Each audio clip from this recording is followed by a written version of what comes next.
So what they are doing, some of us will not keep quiet. Some of us will not allow you to destroy this party.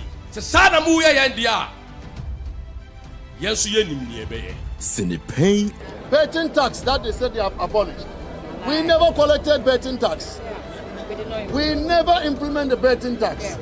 So to come and tell Ghanaians that you have abolished something that was not implemented is to deceive the people of Ghana. Pein. Whether you like it or not, Ghana, for the youth of this country, I'll put my life on the line. Anything that is wrong in society, I will say it. Pein. I noticed that when the finance minister came to present his statement, for the first time after the inauguration, the swearing in, the majority side was heavily populated. Mr. Speaker, that notwithstanding, Mr. Speaker, we have witnessed what we can best describe as an Azar budget. Pein. It's not party mua opesa wono obe use position and be sabotage obi. It will happen. So long as Nyankopama ya hoden na ebetimi akasa na e wasa platform we no. This we will say it every day to make sure say selfish individuals the minia omo pese omo ye niema to please their own self. Pein. Mo bia another no say jai illegal mining. Pein. Maka and mesa reinforce. Say me reinforce say NDC for and mo illegal mining at this time. Pein. So abani we ya ye popo se wawe obi gina TV3 so o ka kire nipa na wo se wo na TV company mfo no ko dwon ma o ko ka kire nsa abani de kom ne abufuo na to ye. Pein. Na asa akọ na do so ka kire nsa te kom ne abufuo so no so ba no anye de kom ne abufuo be sa ato ati ano. Pein. I'm not worried. Once is the truth. Me na nwena mo di obia should be rest assured. Mona said make an Agyapong. The truth will always set me free. Pein. We can vote people in and out. Personalities, okay? But my dear, what we need to do in this country is to establish a situation where even if it was the devil who should come and sit on top of us in Ghana, by virtue of certain procedures, certain practices, the devil cannot get away with doing whatever he wants. He would necessarily have to do what the people expect of him. Pein. So what they are doing, some of us will not keep quiet. Some of us will not allow you to destroy this party.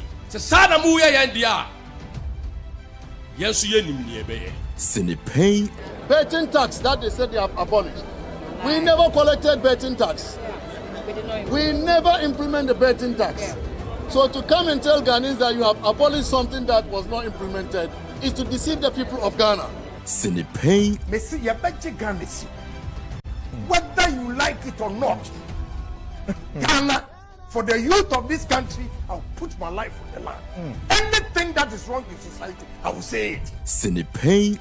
I noticed that when the finance minister came to present his statement, for the first time after the inauguration, the swearing in, the majority side was heavily populated. Mr. Speaker, that notwithstanding, Mr. Speaker, we have witnessed what we can best describe as an Azar budget.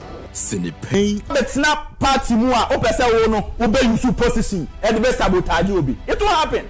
So long as Nyankopama ya hoden na ebetimi akasa na e wasa platform we no.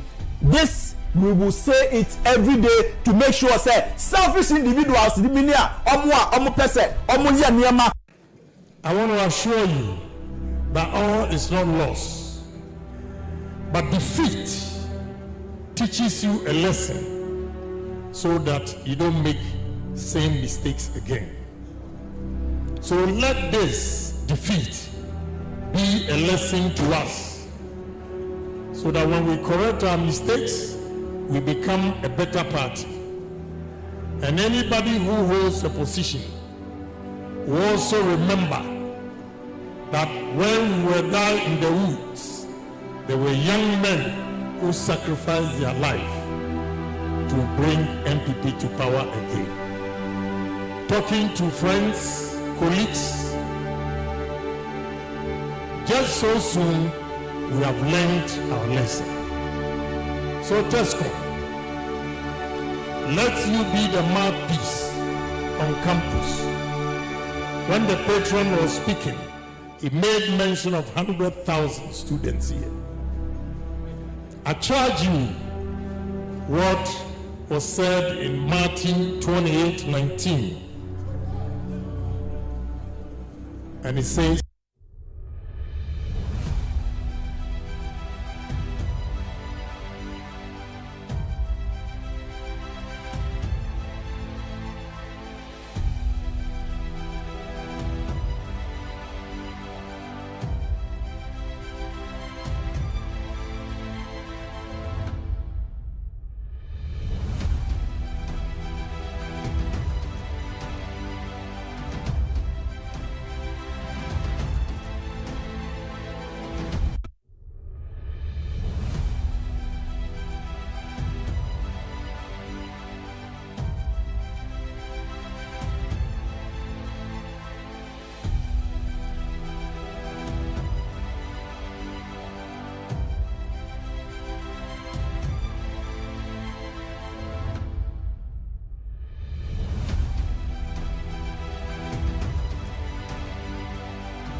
all right, good afternoon.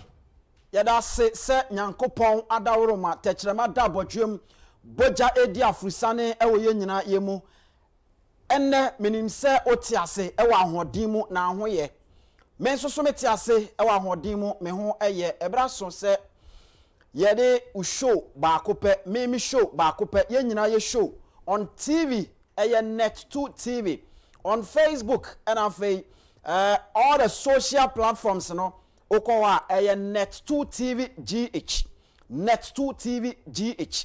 Sound so on radio, your program, my program, our program on Oman 107.1, and after Ash and so Asante Mantemo 101.1, after 90.1 NAP radio. And so infinite mantemo asin for suit to be precise. Ya so no utie ewo. Afesia ko amanone and so sources radio and so Palatium meno eka say utie ewo. And afei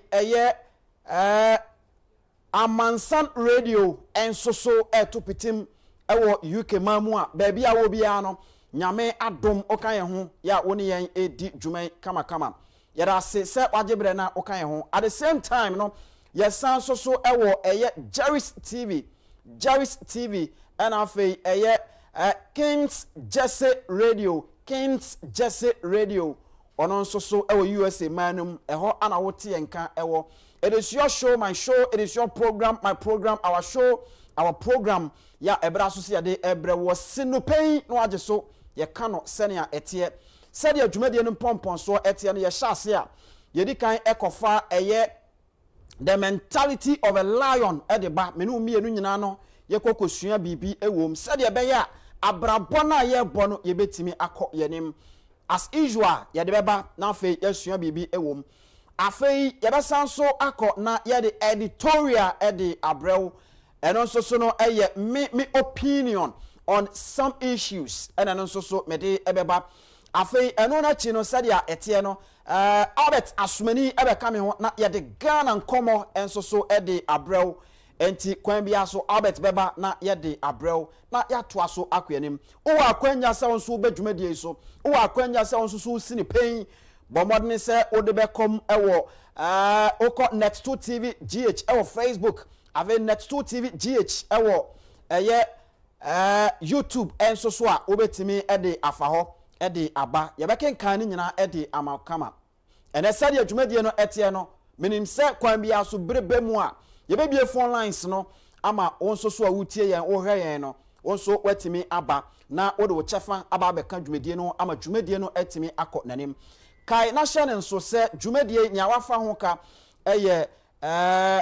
Palatium properties Palatium properties me patro yen ye ton ensase yen ane yetimi esi adan edema wone a sebe wo ma ho den akofom nnwuma ye edoso pa bomoden se ubetimi ahwe Palatium properties ekira kwa mrepem me no ebedi ho nkomo na afei me the numbers ahodo no so edi amount ye fra me Anthony Kofi Inkum Daddy Mr Inkum abusuama yentwa ye ho na in the meantime between time no yen konkotie the lions mentality na afei yento aso enkoye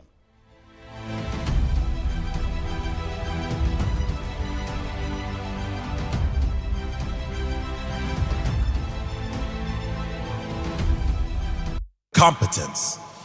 Lions are said to sleep around 20 hours a day. Still, they never go hungry. They get up and they get the job done. They earn their rest. They earn their success. They earn their freedom. There are great rewards for competence. In life, if you provide more value to others than anyone else in a shorter space of time, you will be rewarded, and you will be rewarded well and often. It does not matter how long you work. It matters how good that work is. It doesn't matter how many hours you put in.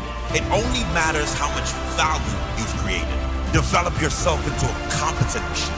Work on what matters in your life with laser focus, ruthless determination, and a burning desire to do everything to the very best of your ability.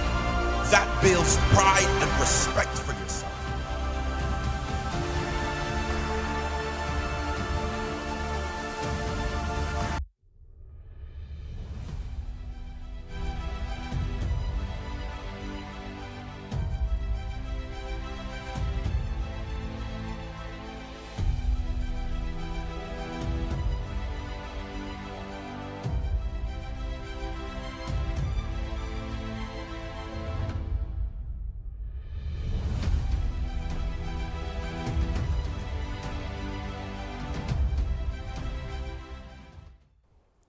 Alright, abusia mesan ema wakwaba edeba sinu Pein dwumedie eso.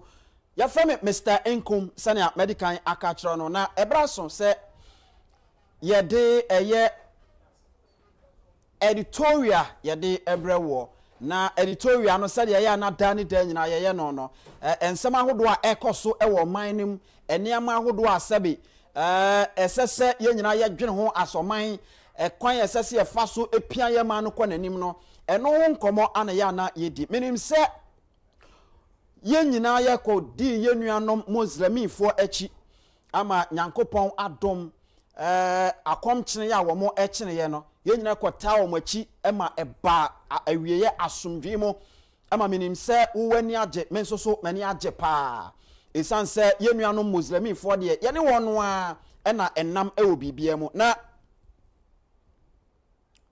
you see, over the weekend, and I say Rebecca said last week in Emono and a bit to drop or bra oko a year or mampeni asure ya 1 more a rare or mampeni ne communication so through Yera Kwache Felix Ofosu ebo modern ede ebaye na krata na eba bontene ni nyina ene se ye nyina ya vice president ye maame professor Jane Nana Opoku Agyapong maame eho emfa no na ye de ne ko eye University of Ghana Medical Center eko se ye kwakwosa ne yade na ekowie se baabia eduru no a doctor fo a ewo ho no advice se ye mfa no enko amanone etimi no ekase ye de no eko amanone a doctor fo gusu ya wo mo ehwe no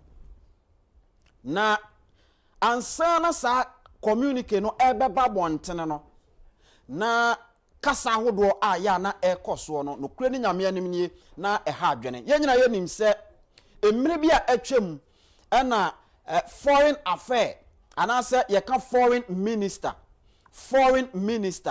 Yera Samuel Okujeto Ablakwa ekogina baabi no ye infoni bi de beto abonten ya no wo kire se it is about time na ose ebra so se yema oman mu mpanifo nyina no yema ye mrama ne hye wo mu kete se wo mu yare a esese wo mu hye wo mu ho yare e wa ha na nokure ni nyame anim ne bra sa mfoni no ba abontene no me ye sure se baabi a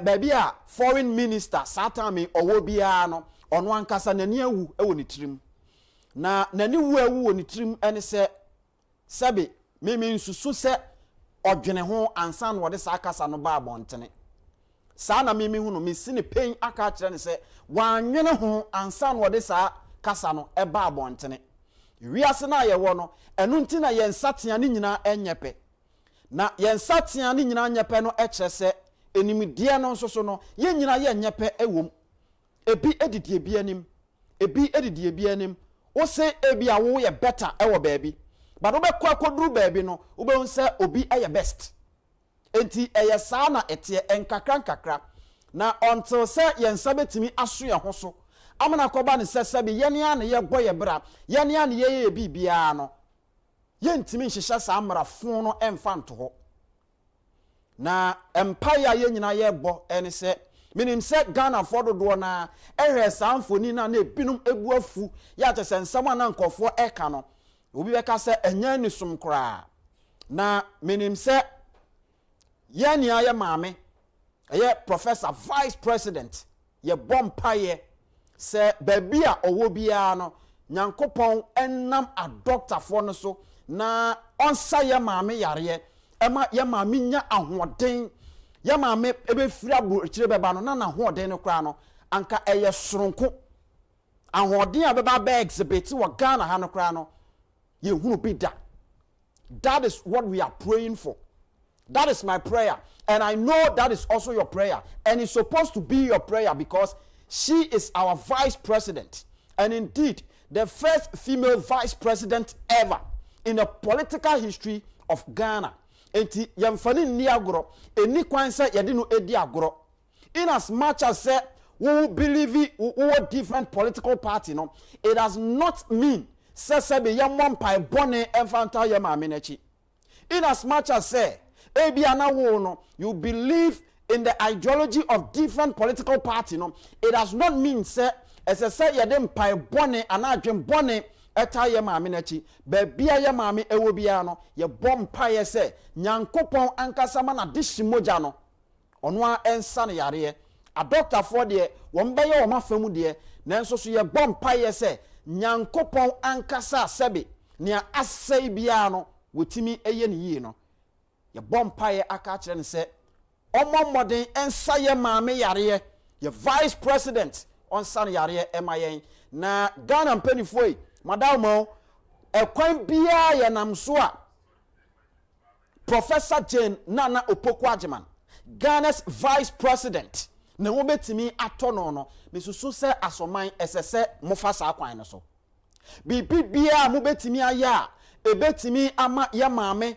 vice president na hu ebetimi atono no esese mofasa akwan no so omampani John Dramani Mahama papa minim se udo nipa minim se uyobi a oman no dawakoma so minim se nia esese uye bia no why ready se obeye empo se wankasa botom sikampo na obeyi ama ye maame vice president ne ho etimi atona esese yetimi eye ama ne ho etono ade bia ye wo a ye betimi ede aboama ye maame vice president ho atono ama na sa back to Ghana abaye na djuma ya Ghana ede ama no esese mpenifo mokeka mo ho mommoa se Ghana sika nyina ye wo nyina ane ye betimi krampo ade akoto ye maame enkwa Ghana sika ye wo nyina Ghana Agyapade ye wo nyina ane ye betimi de ade ye maame enkwa. We have to do it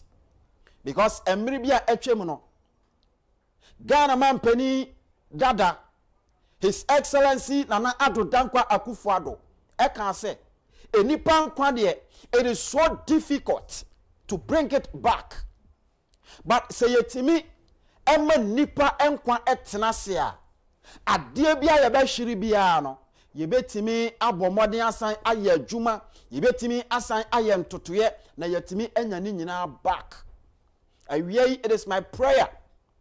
In fact, for solid 3 days now, my fasting, sir. 3 solid days. My fasting from 6 to 6. From 6 a.m. to 6 p.m. Na me mpae bomo no, na me srem paye, me yim paye, na me dim paye, se ye ma me vice president, Nyankopon emwa na oma no enkwa, oma na hoden a wo hwehwe na wonfa ne mmra mo meto na adwuma so. Eno ne ye mpae bo na menim se ebebem pepepe ama bibia nso akọ nanim.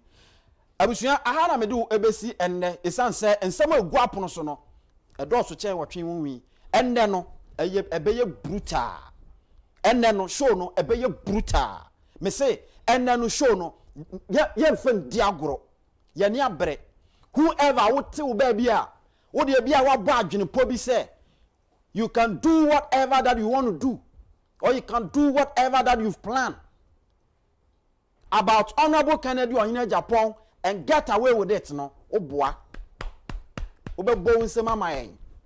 A time is coming now obebo nsema mayen because ye ntena se enhwemo ama mo nsei enipa Nyankopon ashadade wo madua asase so se wo mo mmra meboa afoforo no ye ntena se me nipa kakra bi sabi adwembone ahyemoma sabi madani esum nipa mayam hu nipa bi asabi ye hunu ba bi amufri ya mokra mo be frɛ nipam ya mo ye ne amope no ye ntena se enhwemo wodi si yebetu wodwene bone a ye be force ye be mo adwene papa by force about Kennedy or hine Agyapong because this is a man or ye bibia or ye free nakumem bibia or ye free nakumem enti die be enti na sase ye tena se ema such a giver ye tena se ma sabi nipa bonifo bi sabi nipa bi a wonom entimi ehunu on left from on right eba be ye niam bi digu no fi no way it will never happen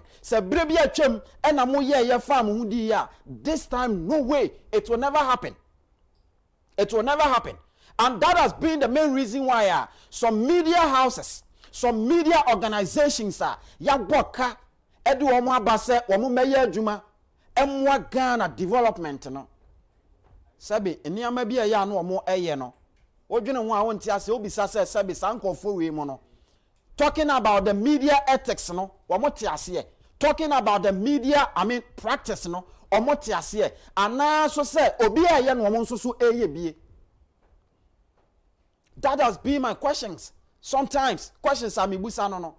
Say ebinum adwuma wo mo ye no, wo mo ankasa no sebe, wo ma da adwene ho. In fact, is there any plan for adwuma wo mo ye na na say wo mo de betom bia no, ye nkonkofa ne ye mfanam, bibi si ye kura, ye ma Ghana nyina hu se bibi asi, ye create agenda, negative agendas. Na ye mfan sei nipa, Nyankopon de wo mo asi wo se, wo mo mra mbebo afoforo no, ye mfan sei wo mo, ye ngu wo manimu ase, ye nye bibi e betimi bia, emfan bring wo mo down. No way this time.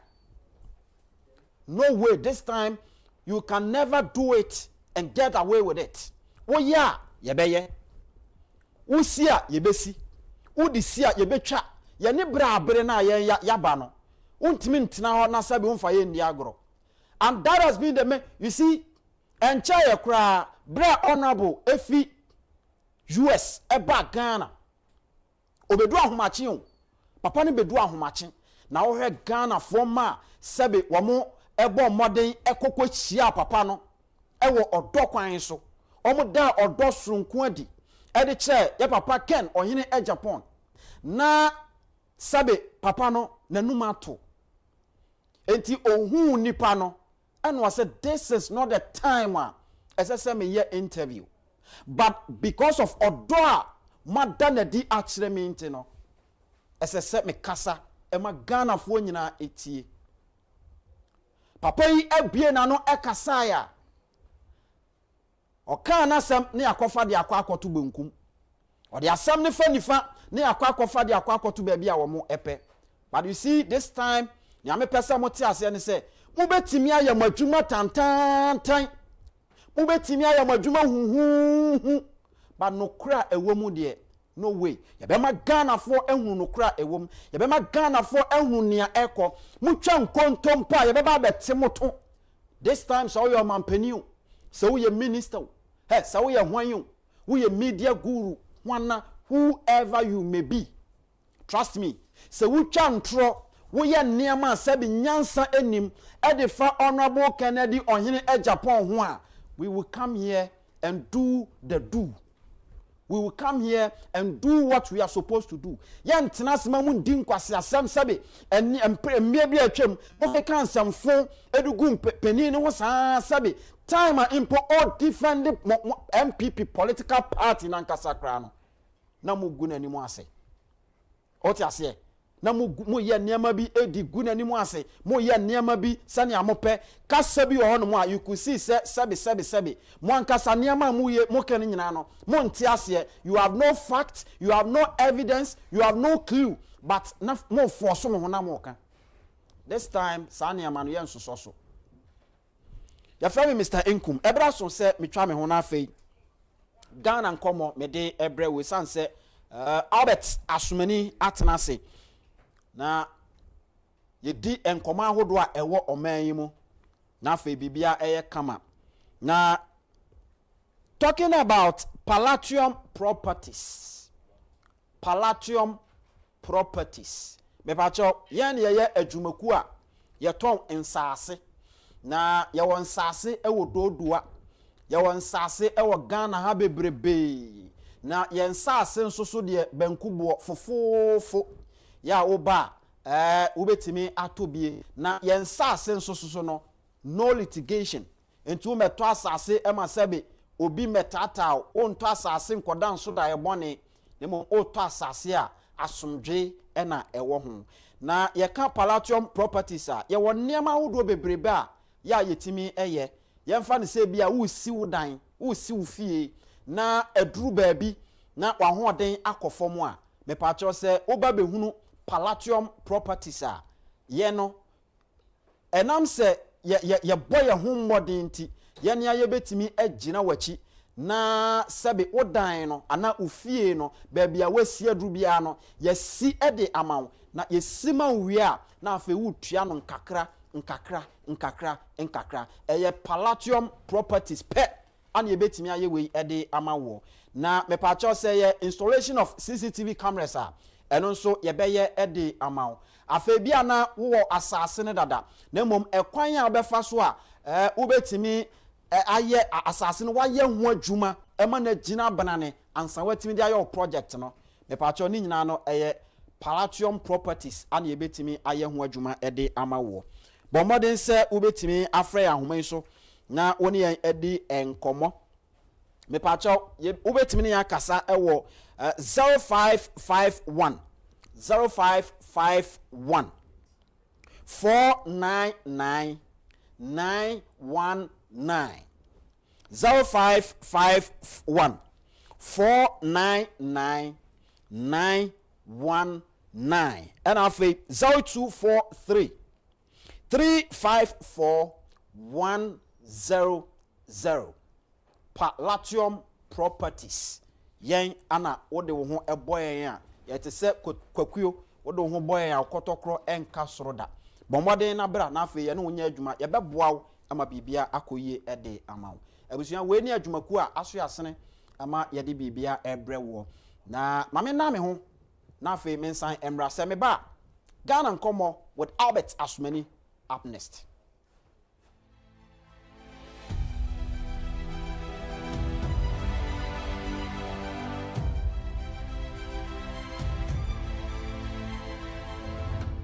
So abani wie ya ye bobo se wawen obi gina TV3 so wo ka kire nipa na wo se wona TV kompanyimfo no ko dwan mahama wo ka kire nsa abani de kom ne abufuo na to ye Kencity Pein. na za ko na do so ka kire nsa te kom ne abufuo so no so ba no anye de kom ne abufuo be sa ato ati ano Kencity Pein. I'm not worried. Once is the truth. Me na nwena mo di obia should be rest assured. Mona said make in Japan. The truth will always set me free. Kencity Pein. We can vote people in and out. Personality is okay. But my dear, what we need to do in this country is to establish a situation where even if it was the devil who should come and sit on top of us in Ghana, by virtue of certain procedures, certain practices, the devil cannot get away with doing whatever he wants. He would necessarily have to do what the people expect of him. Pein. So what they are doing, some of us will not keep quiet. Some of us will not allow you to destroy this party.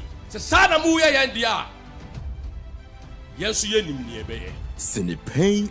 Betting tax that they said they have abolished. We never collected betting tax. We never implement the betting tax. So to come and tell Ghanaians that you have abolished something that was not implemented is to deceive the people of Ghana.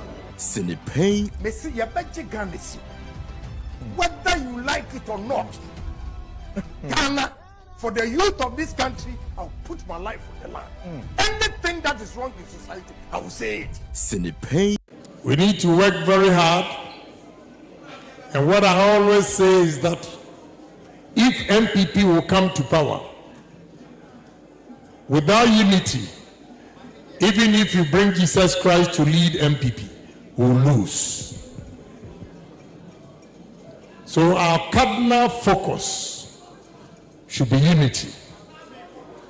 In politics, we offend each other. Let's put it behind us. The only people who become better people in society are those who are able to forgive their friends and brothers who offends them.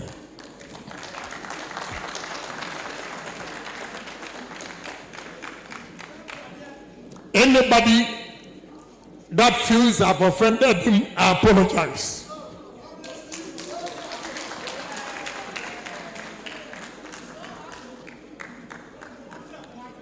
Anybody who feels he has offended me, I have forgiven him. I want to assure you that all is not lost, but defeat teaches you a lesson so that you don't make same mistakes again. So let this defeat be a lesson to us, so that when we correct our mistakes, we become a better party. And anybody who holds a position will also remember that when we were down in the woods, there were young men who sacrificed their life.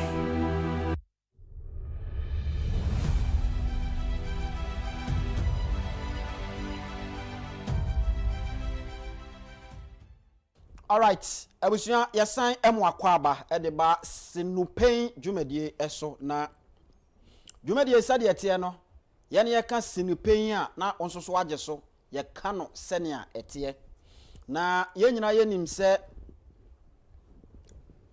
over the weekend last Sunday na Honorable Kennedy Ohene Agyapong ebo modern de nani kiremu asante mantemu na TESCON ekuo no eye womo general meeting and afi womo sign organize refresher course enso so de ama orientation e de ama first timers na womo nso so aba school no na sa dwuma de an ye papa Kennedy Ohene Agyapong ekọ ho edne nim de ekotai ekire na eno akire no yehu empenifo ahodo a womo nso so from MPP party no enso so joining ya womo ekohweye ema bibia eye kama na sankomo no ana yede eba na afi yaba bidie afi ye no na chi no yesan ehu se time a yenuanom Muslims womo eye fasting no ewie ye no Honorable Ken Ohene Agyapong ekeka ne ho eye nsenkyerene ade a otai eye ne dada afi bia oye de ma yenuanom Muslims no as usual afi nso no wasanso esi so ama ni yeye na ni nyina mu nkomo no mene Albert Asumani na Albert Asumani eye former TESCON president ewo Cape Coast Polytechnic na wabin wa manyosemu enti ye bone mrane efe no the political Caesar Albert atenase openi etisen zanku mboko na so nyame adom me ho ye papa ye de nyame ase ma hu se o bo adwuma na sa political zan ukonya free himfa one na de ma o papa na de ma na ma me na de ma question we GM are busy yes can mo throw question ma GM na o answer the political zan if you be na bedru ha okay nti say GM da obenya no ha no put it to him and chairman sabeka no the best session so na mahunu kwan ya o be fa so opani over the weekend say Sunday no honorable Ken Echo TESCON meeting no na wo hobi yenyina yenim senia nkomo no Echo ye yenyina yenim dwumadie senia Echo ye honorable Ken be gina ho no okasa less than 10 minutes na wakasa wie ba se utie asemu ana ewomu a no kreni na wo de ubeka se fidi gadoji na wo hobi atmosphere no na etesen Mr. Nkum meda wase na menchia tiefo ne ahwefo nyina em se ya film ye hwe som so afe bona weekend no emuwa enti Monday mo hana obi send me message from US ohu Pein na ya streaming ana am so Ghana de ye ne Muslims ni di sala enti Monday ni Tuesday no nya de a mbehu Pein because Pein no ye na afofo ne ye Muslims enti so mu di ese enso ye dibi enti no mahu ye enti ye bechia obia then come back to question no em say honorable Ken Agyapong e bedu Kumase on Saturday ye na advanced team tin ye fi ha on Friday okay na Saturday anopa no ana obedu Kumase na Mr. Nkum obi no kan e bro say it resembles your eyes esewani say obedu prempe the first international airport e Kumase Saturday anopa honorable Ken Agyapong the African world touch down e Kumase airport na wo hwe enti on your TV obehu se kasa ye kan honorable Ken bra or touch it down e wo Prempeh International Airport na wo hwe ahonkeka na ekoso na e wo TV so e wo Facebook e wo YouTube onso betimi ahwebi na Mr. Nkum o hwe omanfo agibum e be hia honorable Ken Agyapong wo airport na ketakete amanfo esadowa amanfo mo sa seprewa ni nchese ensem ni mumume Ghana for Asante mine Kumase mine the be hia honorable Ken Agyapong picture ehu was in the morning at 7 a.m. 7 a.m. yes na o hwa amanfo ahokeka honorable right from airport a dom won be hia na kasa adofo di din na chi no na nya asem ketwa wo hwe party mpanifo constituency chairman na ewo Ashanti region regional executives MPP for including the Ashanti regional organizer Francois and former regional chairman Mankwa any party mpanifo a boom e be share honorable Ken Agyapong ewo Kumase airport and we drove through the principal street of Kumase ekosi say you could do prisons runabout na fe edom no eni ya yenyan wo de ka akọ enye yie ho no na bu Ken Agyapong ka say no esese osi na onante na ordinary chiremu o PZ anka oyo obi a obeka say obetena ka anim na wo mabo agene so but honorable Ken say ese nipa he stopped everybody esese osi from no onante honorable Ken stopped the convoy or stop you obi aka chem say no at the prison runabout want me fa ka nko biem obet nante na wachia nkofo na ojenchia enam Kumase wow from prisons runabout all the on nam from all the way to PZ edum ho baby a oyende no baby a ejano ehye no okay na amanfo a ehunu ewo kwa so enkofo be say na papa yi sa say no tie papa yi ne just say so calm gentle just say Saturday no was an inspiration for a lot of people na honorable nemu an ye kopie edum PZ wona ejane hye na Mr. Nkum uwura hwa na awose agu uwura hwa one time shops a eton enema bia bi Representa, ubenya wiga, ubenya shoe, ubenya suit, ubenya shirt, ubenya bankuna pa, ubenya fufua, a business hub. The beer ashi to ground zero. So what says a nema ya? And so what join feed now? Ube say on your screen no, sanya a ho share the state of a year a dine and kasana or more at home stores no. And a word TV so so me join on Facebook, on YouTube, Next 2 TV GH. Nafe also sweat me I should be a habit to us. Na usha enyema se na ubisa who say ye mea anka meye den.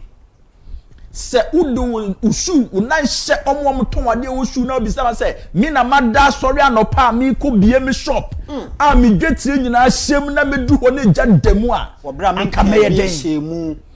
People have gone through issues like this oma committee suicide e wo baby a oma ko om ho. Until the people of PZ and the Dumuno, they need nothing less than so be show crying. Now Obama who said you are with them. And Honorable Agyapong being a businessman, a businessman keke. Ono sani ma omuton wadum nyina no waton bi da.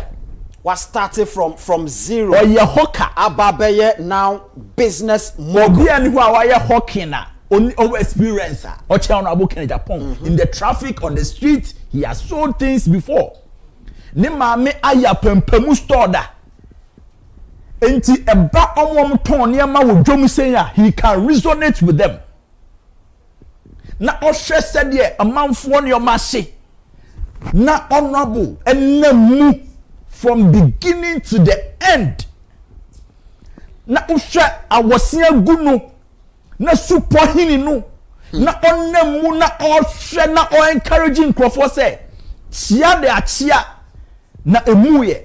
Asamba ko Honorable Agyapong ka kire adumfo a obi a wo bi akoma ton ye ma amanfo bom nsema no e ma me ankasa me gina ho no na mintumi movie eni se mumye na nyame asese eje to hai okra ba kumpo ya hwere no yenda nyame asese nipa mo ha nyina mo da so ekita mo nkwa na nioma ahyi nyina no eya hoden ni nkwa mo wonti na mutumi nyaaye abet se ye wo fufuo na yennom ho nkwan no ma yenko na afi yenkonkohwe na yentie Honorable Kennedy Ohene Agyapong odu edum asem a okakire adwedifo a wo niama ahye no arekekire asem ode ma wo no ma yenko ne yenkonkotie na afi yenyina yemra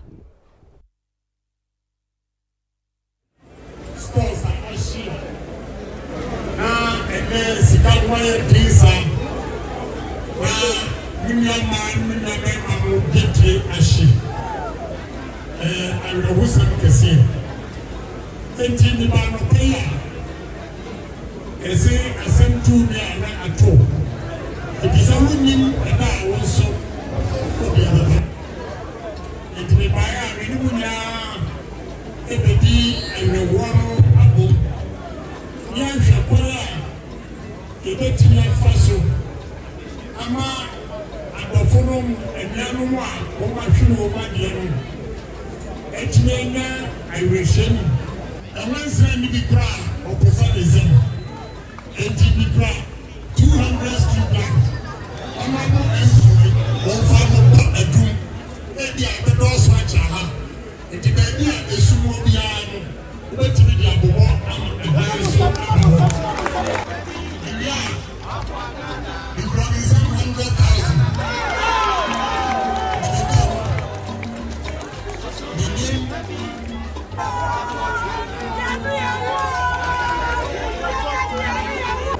Utuani Esha stores are Asia. Now and then Sikawaya Trisa.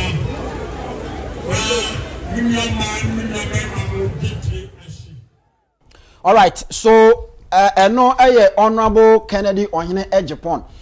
Time a odru edum na yenuanu adwedifo a wo niama ahye wonu wo ekodi enkomo no eno na yenyina yakwa akotie bi so abet toaso msankum enti Honorable Agyapong ekọ ho se oni omanfo no ekwa akosu bible kra se atem tu obi a se ye nigi a oni na ninye okay yesu a oni na nyina mbom nso na o hye nkofo nkra so long as nkwada so kitawo na wo ho ahoden a wo no wo da so wo no eniema ahye nyina no obetimi anya na mo enti ma people should not dwell on them no man ahye no omo mu as a businessman risk a business and these are one of the things it was show mun cry say nkwa wo hoyi ne jaya shidan ne niam nyina ho but ya report say nipa ba ko pe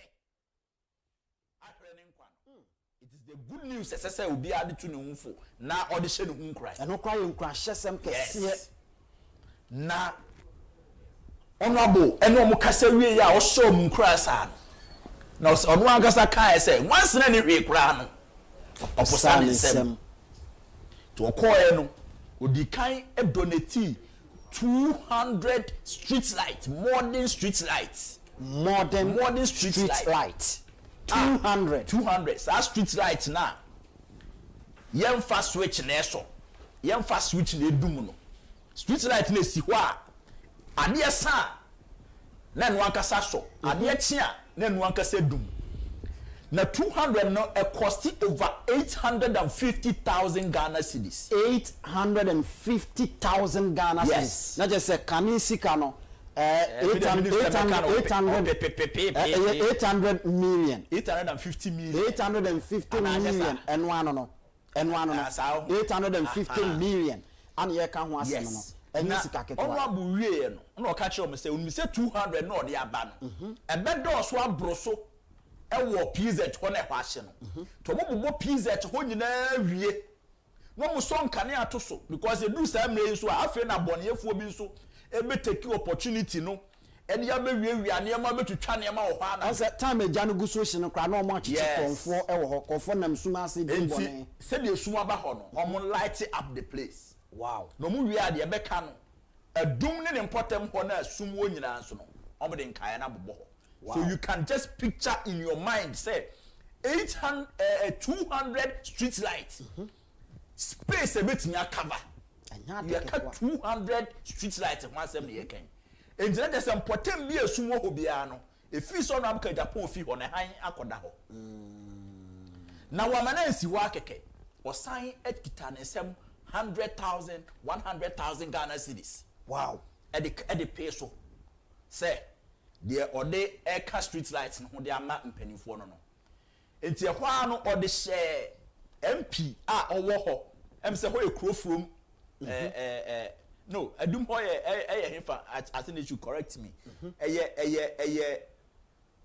constituency na MP na nkasa wo ho okay enti honorable the Spanish MP na nkasa nsem say onim say MP ni so dia di djuma bi ese so mdi sika ni di ema omanfo a ahwere omo ma o PZ ho no oni se betimi aboa obi a ama obi a so nya ho mfa so na oni se MP na ngasa nso hwe 100,000 keke oni so ono nso di beka ho e de adi djuma se de ese na PZ ho no the Ashanti regional minister wantumi anhia honorable Kent oyina na musimi ema ne bai e be receive honorable Agyapong esan se na already ya tun kradiama the Ashanti regional minister said honorable Agyapong pese obe hwe edum ho na as the head the administrative head of Ashanti region let's say yina and also in charge of security yes enti one manfo no so the regional minister yi ni be hia honorable Kembo no so they are no this is even a maximum respect to the regional minister to mean tune one ko region mu koye de ope sebi Ashanti region na hokwa mpanifo hwe so politically ewura yes internet say or this ani die no ma regional minister no na o ka chere say oba enti abra regional minister antumi amedru no o to nsan so fro no aboken one aboken ko RCC regional coordinating council ho e ma regional minister receive one aboken ewo ne office ene ni di nkomo e ma bibia eye kama no mu wie no omudi nkra Albert me de na menni hobby wo na na wo ho ne course bia no ani tua obi oba ho bia no ani tua no anyanya bia o ye me busa se Honorable Kennedy Ohene Agyapong kodu Asante Mantemu saa no ya regional minister etu na na musini se womra emebo na chidom no saa time no anyanya bia we de me busa se regional chairman of the MPP wadama no owo debi eye chairman wuntumi onna mi debi mani ehunu wa ma minkase mani ehunu wa ma ho no ni ho emum the regional organizer Francois Sedemdi kan Francois was there on the throughout nanti enimu nyina from the airport to Edum ni nyina na oka Honorable Ken ho ana constituency chairman wa Ashanti region no dodo na party executive, youth organizers, secretaries. I saw a lot of people at Miangasa minimum and yes, I introduction of Nkrofo Bar Horn so no. Yabubo Mudi. It's not a lot of people MPP4 right from the airport me receiving no. Njano airport ho. Ne Banaya Kukudu PZ ho. Kusi se Honorable Dini Juma nyina obedi no. That was the Saturday morning. Or day Saturday the no so esi ho na said there will be say the Sunday ana Honorable Ken on any team e ka say dey achi na kwasi da to ye wo Kumasi dey a necessary dey asida komo ototrobo nso oba de e bo soro ne asase eto Honorable Ken e kwa sorry Sunday e wo Calvary Charismatic Church chese Honorable Ken ko du ho a obo anan ekokoduru edum ewie no wa mananso wa osan kwa asore Sunday. That was a Sunday morning. Wonderful. Sunday morning ye nyina aka na hom ye kwa asore wo CCC Calvary Charismatic Church Watek Reverend Ransford asore na wokan yes onu ankasa so for na o hwe pictures ye twa okay asore dem ho ne sa standing innovation yes wonderful na eya mka kwa in fact tama Honorable Ken ye introduce na original kwa chese oko surprise asori for ni nyina na Honorable Ken obi akufo-addo man pa abra ye bo ni din se oba no na obi anim se ono oba na obetena ase ti so for start say o preach we introduce no now to me say the auditorium was charged enti say o hwe TV no so a obetimi aba Facebook and also say YouTube ube say Honorable Kennedy Ohene Agyapong wakwa asori dem wo obowura asori dem wo na wo hwe ahokeka broni beka say atmosphere no say na very charged ho no eno na wo TV so aye nyina ye hwe chese na oni asori wow this is a standing innovation chese enya asem keto akra abet to aso na wo na wo enti abra Honorable Ken so ne ye nyina abomu aye sum nyame wo ho ana so for ne se bo sika ne dwete de ye ni bi de wo eye urade na dom ne nwosra wo ye so enti Honorable Ken Agyapong so catch up so for mabay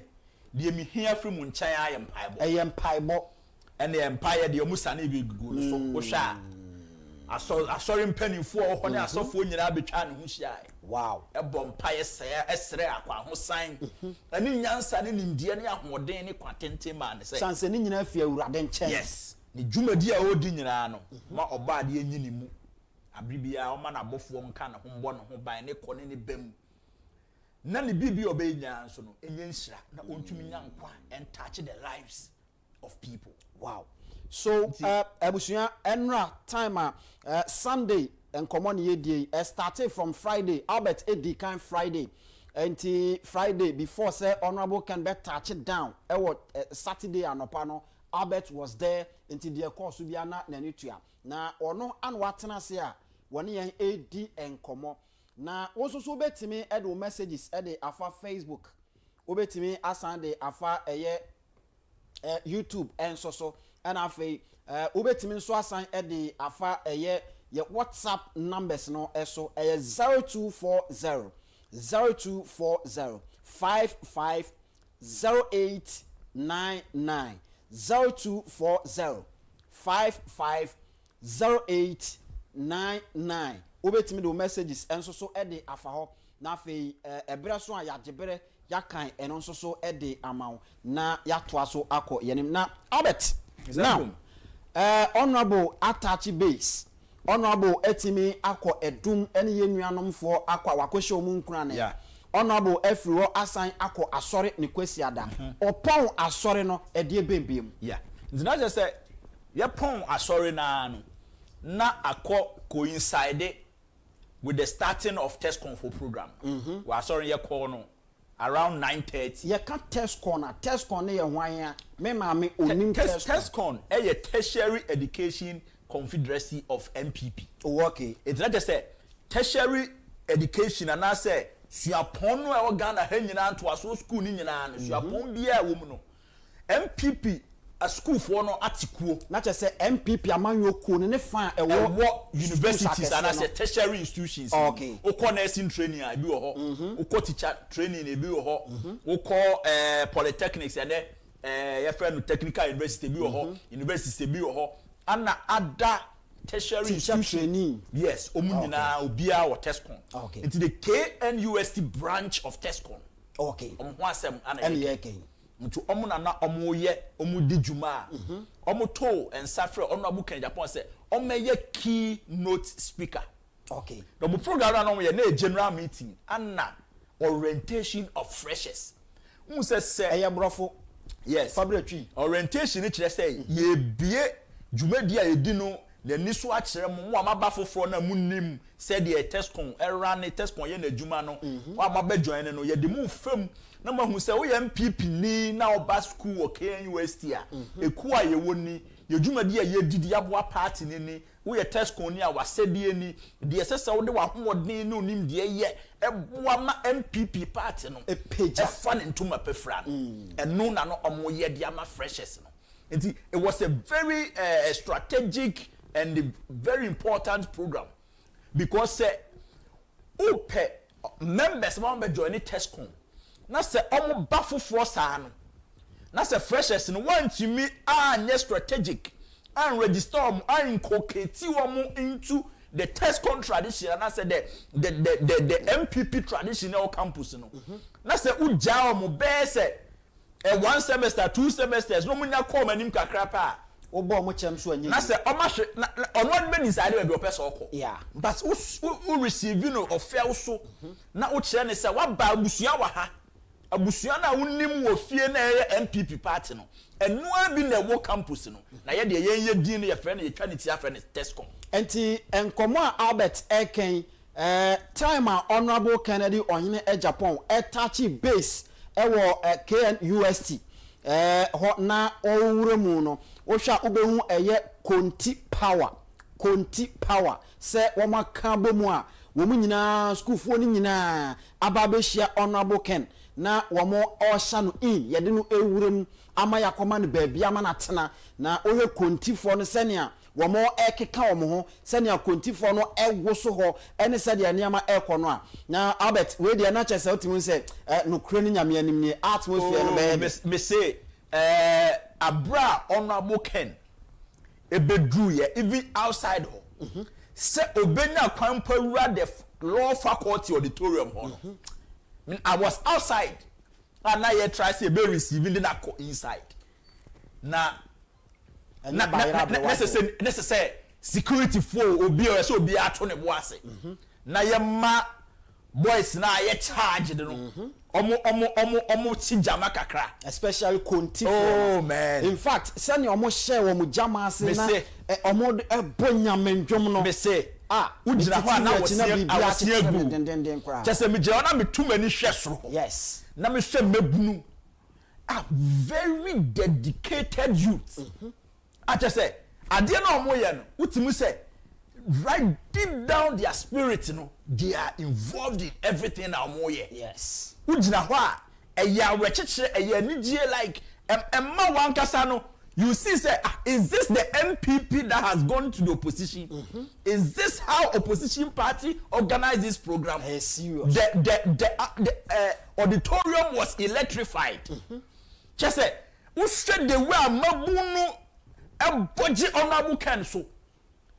na owura ho all of a sudden ahoɔden foforɔ bi abɛsɛ nipa mu Elijah ahoɔden. Oh my goodness. Na utimi hu say this is what MPP needs. This is what MPP has to consider, emulate or try and do it across all the tertiary institutions.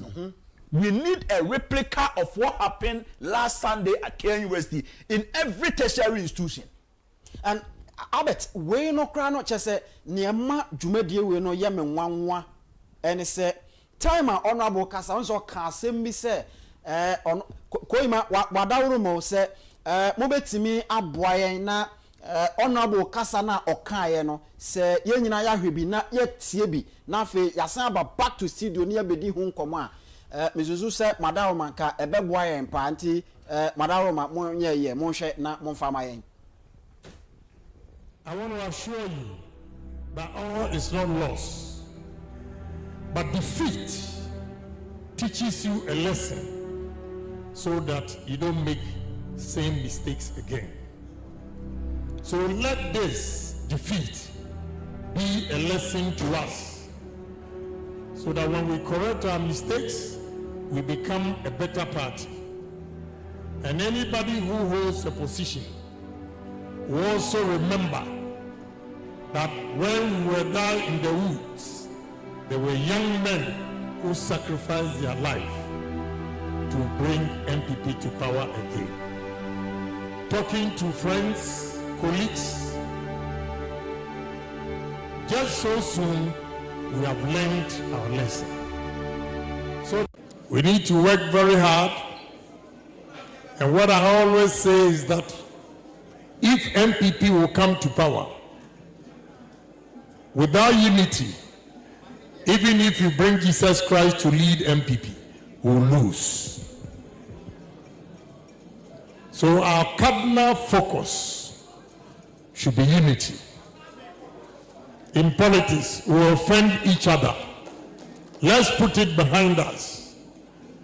The only people who become better people in society are those who are able to forgive their friends and brothers who offends them.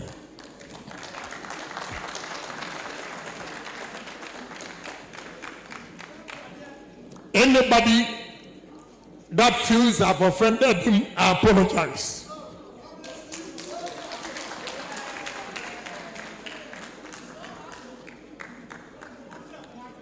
Anybody who feels he has offended me, I have forgiven him.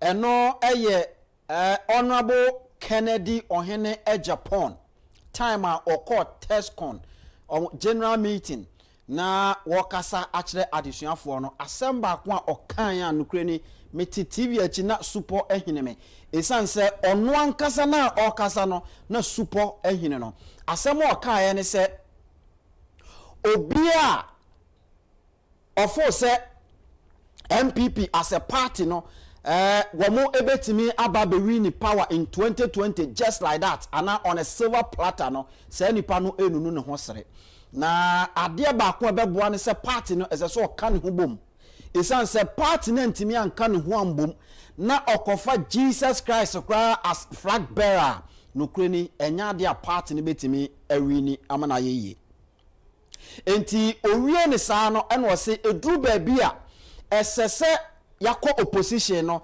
yetimi esua de na adesua na yesua no ene bema yaye better person ana no na bema yetimi aye united front enti okan sa wieye no ene wose obi biara owo party ni mu a onu hu ni se honorable Kennedy Ohene Agyapong aye ne boni biara no osre onfa nche no na owie ya no free na kumam ka se ono ankasa nso se obi a owo party ni mu a wawuni mu ho se wafom no waye ne bone e wo kwan soronko bia so no ono nso so no ode ache na sabre no na supo ehine no you could see that honorable as a opese osu because baby na edru no na edru emema eso enti nia ewom eno no Albert na wugina ho honorable e kan say na ohwe na nimu a na etesey Mr. Nkum emi say se utie honorable e ka say na ohwa utimu say this is somebody who was genuinely pouring out what was in his heart and yet na no fafa keke yes and I know the kasa because you see I know Honorable Ken and when it comes to programs like this and when Honorable Ken had the opportunity to meet MPP for Emabunu now if Honorable Ken has to go any mile to make sure say MPP party is preserved and protect, he does it. And at that point, no, na ojina ho na ohwe said ye emabuni ye na ohwe ahokeka party mpanimfo a abetena ho MPs, former CEOs, just a lot of MPP mpanimfo there you can name them. I said some about program na sibia buy.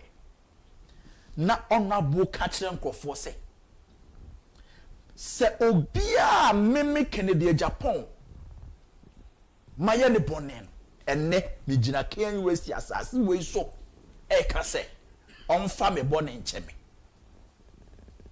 na obia so ono so aye meme Kennedy Agyapong bonen so no enne kwasi am gina 30th March 2025 sani pano so me de ne bonen ache no. Then he went ahead to say MPP party no adia ba ko pe a omuhia eye se ombeka omho ade abom na se MPP ni nka bomu a sa wo fire agin kwa Yesu Kristo mpo e de MPP franka ne hye ne nsem se omedi mu anim nko 2028 election a MPP mu bedi nkugu and show benya 20%. yes because se mo papa mu dia forget about power in 2028. Now say one pass MPP person almost samba back. Ebeji Ghana because Honorable Kencity Agyapong believe this say the only political tradition that what Ghana ha a bit to me a Ghana esiho na aya Ghana ye na ma Ghana edi ye na Ghana niema ye wono yetimi anya ho mfaso ama the ordinary Ghanaian a benefit here a MPP. That one he has no doubt about it.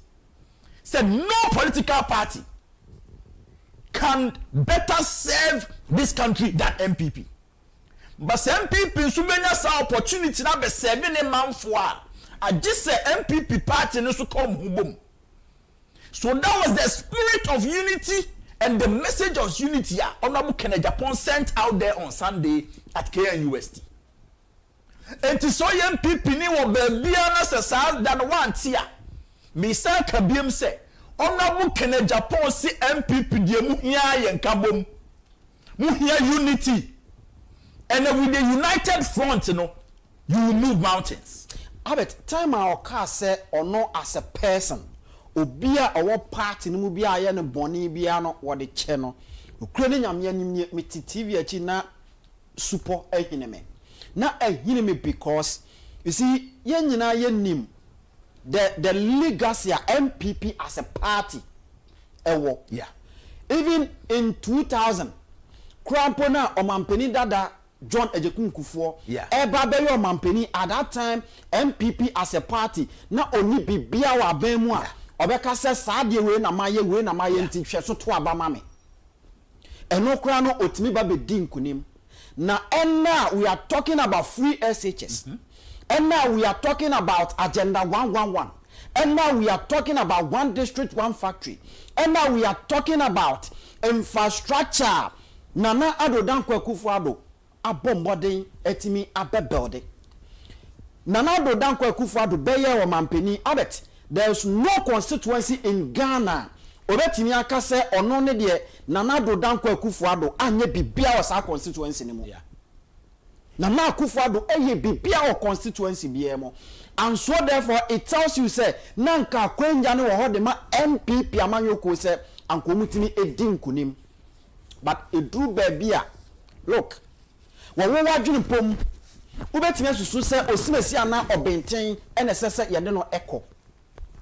Nanso so esese wutie Ghana for dodo na beto aba ma wono. And that is the main reason why here Professor John Fifi Atamos time Obabedi president of Ghana ha the first or contesting in 2000 yeah or the running mate or the buy no or the kind of Martin Alemisi Amidu and a buy yes Okoya Osa Babiem in 2004 no or the nipa foforo Mumuni and or the no a buy Oko Biema was back for the third time and what day your papa John Dramani Mahama edeno a buy. So it tells you say a true baby as I say utienia Ghana for eka timer MPP for a flag bearer not a whole party machinery sorry a gange against one person somebody who ordinate ne kra ne bibia wenya we wiase bia no ato or they atokese to support the MPP as a party na ye sorry gange tia wono nko sabi ye jino to twene kra wo party ni mo it means say eye bone pa na party no e de ye no but ni nyina mu no no gina wo se ono e de acha chema wuntumi na ese who am I Albert yeah eti Mr. Enkum na utie sa honorable ne kasa a oka ne Sunday e wo KNUST na eye kasa that is what the party needs now. Yes.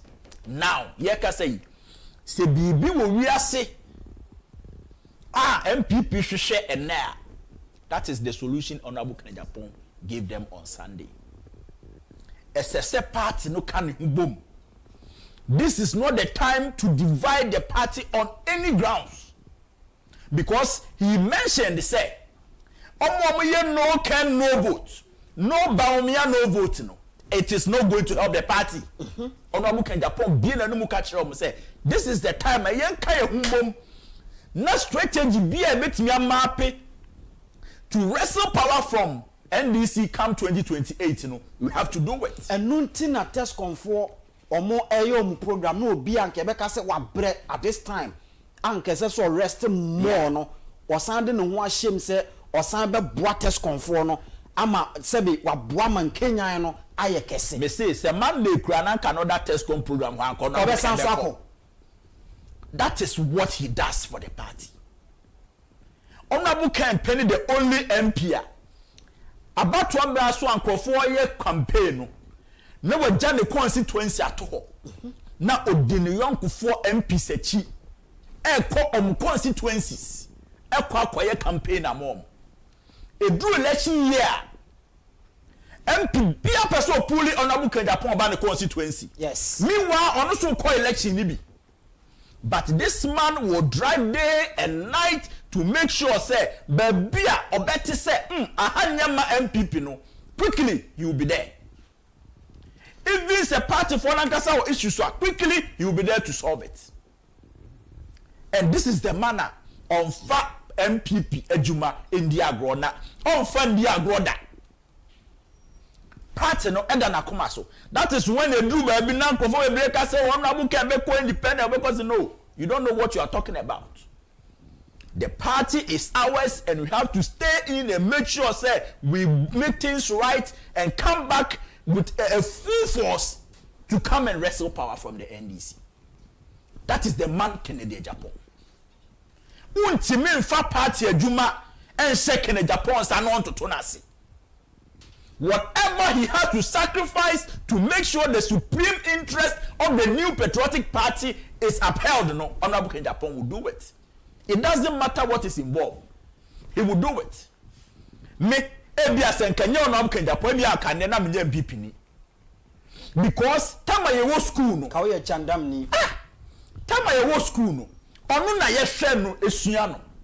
You see, so your TESCON ni to send your etu can USC for me say me do ho no na like say them because you do am fun so a ni akaya anom me do Ken West no na makai me days na me ye TESCON president no president na me bottle boy na me ka kukrudu what you say and no na a big jinjao amaka say no if people like this are working for MPP then I have to also work for the party and I will not be surprised in the next 5 10 15 years to come we shall members of parliament we shall CEOs or even presidential candidates they all be TESCON members. Yes, and these are the people we don't have to leave them.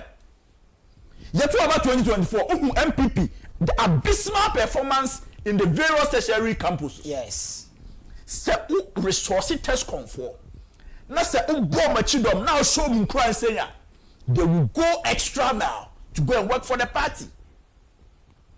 This is the only intellectual branch or wing of the MPP. You can never have any organized body in the New Patriotic Party and more intellectual capabilities than TESCON members. So if the party is having policies, manifestos, everything, they have to sit these people down, school them, tell them what the party is up to so that they can go down and disseminate the policies of the party to the people. And to say unjeja TESCON na party ni future na woto na say. So anybody up MPP asema oye MPP adwuma no should never neglect these people. As an brofo na bado do coffin inti ana. As I will be a make TESCON for us. And TESCON yankophobia say ne Mr. Nkum say general secretary and as a national party say ohia MPP for 2,000 3,000 ewo Accra ha se see our programmer just call the TESCON president and they will be there with the numbers. They will bring the party people. Yes, they are so organized, they are intellectuals who can't send trauma. The only thing eku TESCON for say they don't get the motivation they deserve. They don't get the resources that they need. TESCON, what can say? Commitment, no matter so, without inducement. That is the motto of TESCON. Commitment without inducement. Now, someone money panels to support and as a motivation, and somebody will induce the person. What I say? These are Nkora, almost Yadia, almost Pebe Sidachi. And Chedru they don't have the resources to even organize their own programs on campus. But someone warm party in Penifo and support you. TESCON doesn't have any funding. And a programs like this, let's say, Yamia na somunya Penifo be so na buka mu piwa, or Matimia to Motum, Ezikakradia bomb. All right. So there's Sunday, Honorable can donated 20,000 Ghana cedis. 20,000 Ghana cedis. For TESCON for say facilitation to get the treasures on board the Bibiano or the support him. Wow. We are no say any TESCON branch be a program on the phone staff friend. Don't hear yes of a man bear 2 weeks advance notice. All right. And he will be there. Or Banswa, whatever support you need, he will make sure say also on Saka. In fact, Osankra Sanka say a time is coming now. Say NDC for say obey TESCON member registration no 20 Ghana cedis. Whilst MPP age 30 Ghana cedis. It is 30 Ghana cedis any 20 Ghana cedis no differences no e man konfo kra e shift e ko be bien se so moko enti okan kraka say a time is coming to become a TESCON member. It is going to be free. Yes, because you see these are the people who are working for the party. Baby no very difficult school form go school there saying some to go on the school fees crowd untia.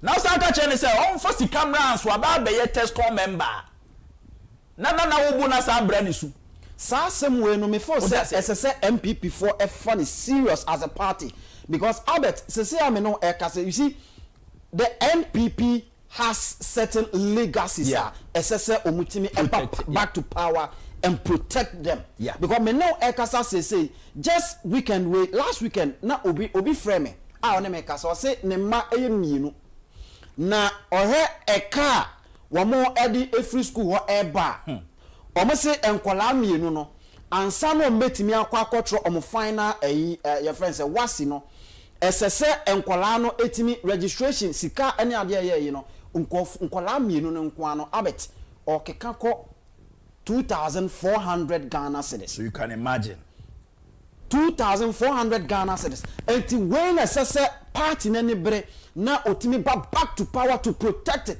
Say the be ma Ghana for betimi akọ school because senia ye nuanom fo ide wọ́n ṣàṣẹ na niema hodo party MPP aye na wọ́n ebom tokuro wọ́n ese no eye niema bi anya agenda 111 ne ade nyina no eye niema esese party no etimi back to power na obeye enti se onomo kan kase in say obema nkofo free TESCON and omo obeye member of the TESCON no say yenye ni free no makes sense just say absolutely because say them can kaya no say what campus cry sometimes in Kofoa ye home various campuses say no the whole Ghana na no all the 16 regions okay over 100,000 yes there are 180,000 students yes KNUST Charlie and you know who now we hear Juma the whole Ghana said the honorable Akana Charlie and that from MP no or say a TESCON for making MP wow yes KNUST for omo to abama into no friend the constituency ni say the intellectual constituency in Kumase because the constituency na KNUST AC so you risk playing with them all the time. You have to make sure say these are the people you can use and you see because they are students you know policies and every decision the party is taking you know easily. So you can even use them even outside their jurisdiction, right? From constituency, no. You can get TESCON members that you send across Kumase or the Ashanti region. And Albert, Adiaba Konso Amimi Susuni say on say this Kunti power, no. Yeah. Albert Oshe or Mahoke Kana me fo say as I say all the tertiary institutions are Ghana no. Yeah. Yetimi enya that Kunti power ni bi ewo ho. Because they say Honorable George Otibonsu say he's going to be their patron, their life patron. And you know, bibia omu ye bia no say ono all the financial activities he's taking care of it. That say we will be our pajama. Na say auditorium where yes. Is that but the guys were so good. The guys were so good say a group baby na say hey, speaker no matter who is talking no as I say ujai they will overpower na ujai momo Kunti power now it was a nice programmer TESCON but remember about all the organizers are more organizing a TESCON program no from whoever obi a handling the organization of the TESCON program Kumase no it was a nice programmer just it's good to help the party and all right. Party is busy no all right yeah from Mr. Inko mene Albert Asmani the political czar and mene no AD enkomo on Ghana enkomo so e was sinu Pein dwumedie eso na yenyina yenim se over the weekend na chese ekokoye from Thursday na de ko nyina de na chese wotun se bibia no has to do with the Muslim community no because womo fasting na no womo eye no ebra so a womo de bawiye na fe womo adanyankopon ase eti na ma Ghana fo nyina edi ekire ya chese obia ewe ehun se dia ebeko na Honorable Kennedy ohene Agyapong biem ye nyina ye nim se afi bia day in day out one ye nuanu muslimi fo na ehwibom enti me no ekasa sese even oba eye Kencity Media ye wo programs a ye wo eye Albert ye friend say ba ko the Muslim hour Muslim hour no is on Oman FM and na two so on Wednesdays and let's say and then 6 e be baso live okay friend Asrat yeah so won Ash FM so they have a Muslim Islamic hour on Ash FM too okay enti weni nyina no eye dwumedi a ye papa Kennedy ohene Agyapong ebie kwan mu se yenye mfamwa yenuanu muslimin fo na ye ma omosom no mu nkyerɛkyerɛ no Ghana fo entiase so it tells you I mean nipa oye kyerɛ wo nipa ɔyɛ na ɔkɔyɛ wɔ mo adɔyɛ sɛnea ɛyɛ a wɔtae ɛyɛ afi bia ɔyɛ nti afi nso so no wɔsan ɛyɛɛyɛ mɛba na afei me ne Albert aba bɛdi ɛno nso so ho nkɔmmɔ na yɛakɔ yɛnim ana afei krataa bi a sɛbi yɛnim baabi yɛfiri wɔno nso so akɔhyɛ baabi a wɔtoto bi gum na wɔhwɛ nsɛm a yɛreka about yɛ papa Kennedy ɔhene Agyapong the relationship with the Muslim community no wo saa krataa no me yɛ sure sɛ wo nkyɛ no wagu wo nkyɛ no wagu ɛsan sɛ vision no ɛnhyɛ da ɛni hɔ nti wo nkyɛ no wagu na wei nyinaa no yɛ nkɔmɔ a yɛdie nti bɛdi kan ka kyerɛ sɛ wo nso wobɛtumi ajoin fa messages ɛbra na yɛnkenkan ɛmfa ɛma wokɔ Facebook wobɛtumi ɛde comment no ato hɔ afei YouTube ɛnso so wobɛtumi ɛde comment no ato hɔ ɛna afei ɛyɛ WhatsApp ɛnso so no wobɛtumi ɛde afa hɔ aba na yɛabɔ mmɔden agyeberɛ akenkan ɛde ama wo wotie yɛn ɛwɔ Oman FM so afei wotie yɛn ɛwɔ Ash FM so wotie yɛn ɛwɔ Nap Radio wosan etie yɛn ɛwɔ Amanɔne ɛhɔ nso so no wotie yɛn ɛwɔ other media houses so eti sabre ma yenko Kumase yenko Asante Mantemu yenua oheme ewo ho ya enkomo ahodo a ekoso ewo Asante Mantemu no oho a semabe edu woni yen eba bedi mu nkomo na yawe se de tie dama bibia bokode aduma ye ni experience ya da Nyankopon ti asefo ase na sabre wo Asante Mantemu after say honorable Ken ba ho na ofiri ho akire no enkomo ben na ekoso ewo ho wo de Asante Mantemu na ade odwuma yo bi ya ma mentia watiefo ene wa mfo nya na mentia Ira Kennedy Agyapong lo ya modate ene mpanyimfo aka mo nso amosi bi so na chia mo nyina mo bo adwuma den pa ede ma na tuni Ira Kennedy nso na eye eda memenda ena Ira Kennedy ebe pie mu wa Asante Mem na wo the way you go chia no airport the moon party mpanyimfo and ntini atoto we kuchia no the mo share ya former Asante regional chairman Ira chairman amankwa no subeshia ni ema odi adiegu no ko mu nyina chere se waba Asante Mem dia no waba ni diem the munima monim Ira Kennedy so ya dia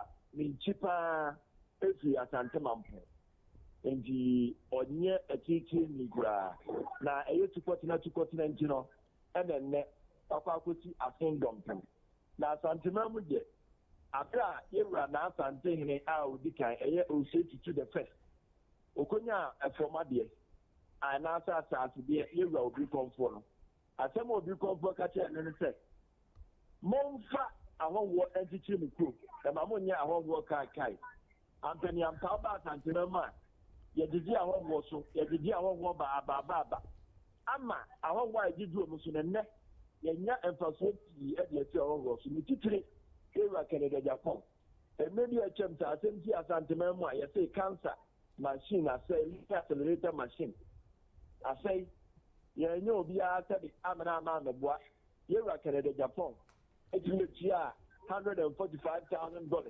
e ma ye bi tie se kokura miale a yese ne cancer no yemfa enche school sem Ira Kennedy dia dance o se na mi school ni pese Ira Kennedy ba memoa ye pese ayo kuma no ye homecoming Ira Kennedy timenni no aba be tia ahano mashi Ira Kennedy timenni MPP ato abaye ya wene o Ira na na dan ko akufo-addo Asante region ma o more boss eti mo more appointment minna ya dia Asante region ye appreciate ni ye so the way anani ku Asante Man ho nti ayade Asante Man so yentuto na sekura na da me no be pie mu ha no so ayade a eni ade kokokura eni ade wonwa Ira Kennedy be pie mu ha no ma o te PZ for hono ma hye kakra blue light hono nyina stores ahye ama containers ahye ama bo ba ire jadi fo ne ma bebre na ahye ene o se da bi Asante Man de ne bia ne yen na otu kwatena ba bi a ono de ne nti de na enyira aye enu nti oye so ofi America ba pe obeba Asante Mem ampa ne ampa nso obaye na yedu hono no eso wani ne nse ka kire obesi we dum president on about na oba no ono de nka ne susu enya ne se or Bahonum straight. And one of my I don't mean to make you answer baby. Yatis a over. Your flyer. Yatin social media and the account in India. And a young so you're about to push the baby show. Yes, now I need to answer. See from Yanuna Nancy as Antimamu. Not young child or bucket here, young your mouth. It is a movie videos maybe a camera. A idea not a drum, a butchie, a dear Canada, Pumper, Agyapong. A man, a bear, a man is no arches, a bear, and then now you were Canadians are a phone now. It has become the talk of the town. As I make a serious way, it has become the talk of the town. Anybody, any idea of a and one say. Obayano, over the 100,000 Ghana city. Edema, woman, I say so, or Tanzania catch you say, or street light, street light, no, so no, or the Emma woman, or Mama, come on, put you under the street light, no, so quantify in Ghana. It is somewhere around 8.5 billion. Somewhere around 8.5 billion. And yeah, the kids what? Now, Obibaya, the first take at the mass Santimaya, the initial price of the your baby, yes, Obi, your papa, and so on. Wow. And General Kennedy, at the year, and then a young man, the four out of money, mercy, and the four money, mercy. Your papa, more money, mercy, than I say. I dear General Kennedy about the end of the day. Go and no matter for dear.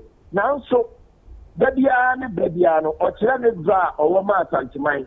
Or castle that Santimaya and Yana no keke. No mum or the Dumedians yeday at Atu. Now I gave a book or yeah. I'm not a chow Musu Mupran say. I'm not Bano. A idea or catch and say. So go to your dear ma. A mamman and money and what Santimaya with your mamman and money say. Who could be here? Go and yet I now, yeah, politics you so dear. Yeah, ba. Or my penny, Nana Mutinio Waha. Although it's our MDC media, they will never Kennedy can say. The Obia the here, and your money a politics. The Edge before, and so every demo, and your money a politics. And so on here, a woman say, Obama every describer idea. A woman say, your MPP media. No mum, where you are mad by politics. A dear particle is the amount. I don't think any part of the person maybe can't see the soprano. A Ashanti Regional Minister. Now, I wasn't going to be said, Ashanti Regional Minister, oh, means you were from, or your small boy in the account in Pempino, and you papa number so many in your phone, and you're not going to defeat them. And if I did, on your coupon, among to me, now or so I know more. Then the panel, the means here, while you're 1 year square and now 2 years square, while you're 1 year old and now 2 years square. Then the panel, I was only the years from book. I didn't master any panel. I don't see only the Obas and Tinamudia. A bang and see a name more Mahanum. Also, they can see the show. Now, ultimately, near them. I didn't come off. I'm planning on Pa or buy a idea. Regional Minister also takes after I ended a carter baby in the history of Ghana politics. And say that say, Obi, a region dim, not political party, and what's one. And in the panel, so about no opposition party. No, no original minister and name call coming in. Name call Tiana answer. Original minister, see a seminar, no, so see a seminar. And no cast and a sadia. Will you pen you form about the share you are Kennedy? I will ground on them. No more Baba saw at the end of Babylon. No more Baba card, you know, more oil in the cheek. It is already a Zuba. And maybe no MPU or what's what baby. Or Baba saw me on the pen for a town. Emma, or move a conduct, then come. Again, party in France or Ashanti region, so a year Francois, MPP Ashanti region organizer, or they suffer Russell Patrick, our non so a Ashanti regional youth organizer, so Omuna Baby Jeremy, a share to Tony Emma, near Kamapa. Yeah, quite a number. Ashanti regional minister, I say, you're Kennedy, actually recognizing them, and Ponoya NBC, you know, I don't tell you the idea. Why a busy office? No more we are not a queen of the man. Or that's very random. As once I'm not home office. Am I here to 2 years night? Am I in a local board? Echo office from me. Ashanti Regional Minister could be in Como. Our office are not effective. Now wait there and come on as soon as my away you are Kennedy most. Wait there the kind of unity. Yellow Kennedy, that you order no can say. If the two main political parties, MPP and NDC, irrespective of your parties, irrespective of the benefits that we all stand to gain, not the assembly, not yet approaching with a nationalistic viewer or GDE party, and can there be everything resolve issues here and for party 7 years. Oheme we de minchawa no na mom ma minyina wasem so na mimusa se ebo chairman entwibo siako chairman wuntumi a wono no da MPP amanyoko na no asantementem as chairman no yehu se yewura eye minister etu dom amoma babedi yewura Kennedy achi na anyanya bia no wona wo asantementem chairman wuntumi dwumadie yi ene ne course o TESCON nyina no me pa che o oba hobi yewura wuntumi ayade a wantini ama na men kete su bia so say obi obaka te dia ye invite no pa yewura Kennedy ni yewura wuntumi ayade a problem bia ni omuntem party internal premise no na na nsem koso na enye yede so wo nanso ayade a yewura Kennedy owu ontumi na ontumi dina fom kana yewura Kennedy tumi dina ne ka na no panyin wati toma ko yewura wuntumi ho ene na kwa ko din ko ma select kama na ayade a oba no o ma yetu nta ko yewura wuntumi se obenya adaje a omran fo odo mbodo mbi nyina ne den yenko na yewura wuntumi wantire ama ye sana no hododo no se no watu kwa ya na aden de yenim ye nya excuse bia nso anyeden enfin wo na party mpanfo timi ba no for Rato Patrick your friend is transfer no see asante with the organizer oba wo mo yen so by so about one elect to me the second batch so so by idea to say to be MP or so by and a fresh to be chairman and executives I do almost better actually again your friend chairman and an executives omunyina nso etimi ba yewura nso so de wantimi ama ebi ana waye busy obabi nso ntino wantimi ama but executives aka ne go mobile na regional executives ready omo mobile ni ba yeso be die de che so mobile ya omo so ba represent the party as a whole ye de o kan bible no so a and no na enkofo bi die ti ye fa Kristo ene Paul ene Apollo mo no atema oswafo Paul che lete komo mo nse Matete mpapa mu bi abamu ebi ka teme de mu Kristo afa ebi se no wa afa ebi so se no wa Apollo afa na asem obuso omo ni na Kristo mu no mpapa mu bi wo mu ana MPP bi so ba nye rakene bi afa mu a ye gidi pa se mpapa mu bi ani enu nti na so ba le mpa abeni abebian emfa o se ra lan chamatene ne mpa ko ma to mu wa fi MPP kwa no ye rakene bi tan hu ma ono din komo efresre ekia mo sabi ebe ya ali so mbe ja moto yam bia wachina bi epenipa amo mata be join the MPP baka ye benya sa nkofo ne na so far so good no en sebo mu spirit yewura Kennedy danadi awo MPP mo no ene ne kata no minia ayade a all right na yewie ye no so unchama no yewie ye no so nje kwati ada no so ye TESCON program ane good anopa no idea yewura Kennedy as a firm believer of Nyankopon any Nyankopon emra no idea o de na lichiremu e wo Calvary Charismatic Center yewura osofo panyin na osofo Paul Ransom do be na da no e wo tek ija hono na ye ko hono senya idea na ese na eso ni so o yewura Kennedy we be a opeta osofo na tempa because of say ono de obi oye nyame adwuma no na oye ni yie no senipa no onto na se na honest as of me friend you around for the bench o ma ye na for over decades anya ne asempla e jere ye du one of the house sorry man and you move budget one so move budget so move budget one so budget one there's a mirror here Kennedy the asante man temu there me remember we o den na fia ye monye na so all right onyeme mame na wase na ye mfensia na minimsa emrepem oba be ka me wa na afa dwumadie ye nyina ya tena na ye di ne pepepe se de ahye eka no Minya nasi nyamenka mo na onso minade no mama ngode na mutire fanto aso ni adwuma no all right yenua ohime ene yene no ekodi nkomo every asante mantemo ya wode eho nsoso mfoni ede amayen kama na Albert ma membra back to studio na ne yemra mbewie ma yenko honorable Ken ne adoye a waye ede ama yenua no muslimifo a dane da nyina woye na afie nsoso wasan atoa so no yenko ho na afei yenfa de aka nso entoa so Mr. Ankum you said the nyina enim no honorable Ken de eba one yenua muslimifo ana se nkramofo ayonkofa edemba akopɛ because me answer ne se me be join the Kencity Media crowd no honorable Ken Agyapong na sado we know yedada. And me, I have spent 13 years in this house. Enti ejadia afibia. Se enu yanum kramofo kwa akonche mu ompaebom sa enaduasa no. Na se omo de omo fasting ne ba wie ya. Ono aboken e donate aduane de mom. Na se mo se Mr. Minsum ne ade ne nyina no one key thing e wo mu pa ye odo ene se obeye amanfo adoye. Na ono aboken Agyapong ya de we ama Chief Imam, His Eminence, Sheikh Shaributu, Ankasa a confer a D honorable Agyapong say your friend Sheikh Usman. And to honorable Agyapong in the Muslim community, no, among friend Agyapong keke. Your friend Sheikh Usman Agyapong. Sheikh Usman. Yes.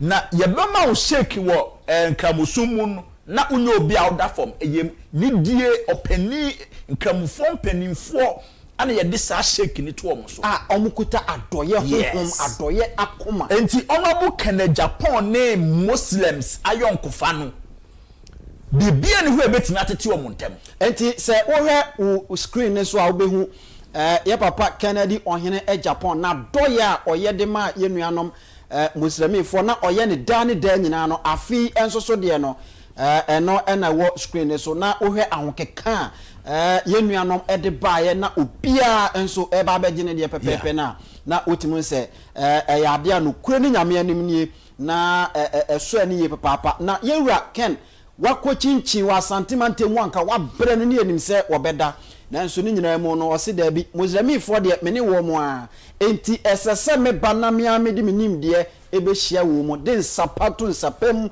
na fe yetimi ehye wo mu enkunan eboa mu da Nyankopon ase enti time obepie ho no wakasa kakra e de kire yenuano muslimifo no enti eno nso so no moma yenkotie ni ehwe na yemra ne yento aso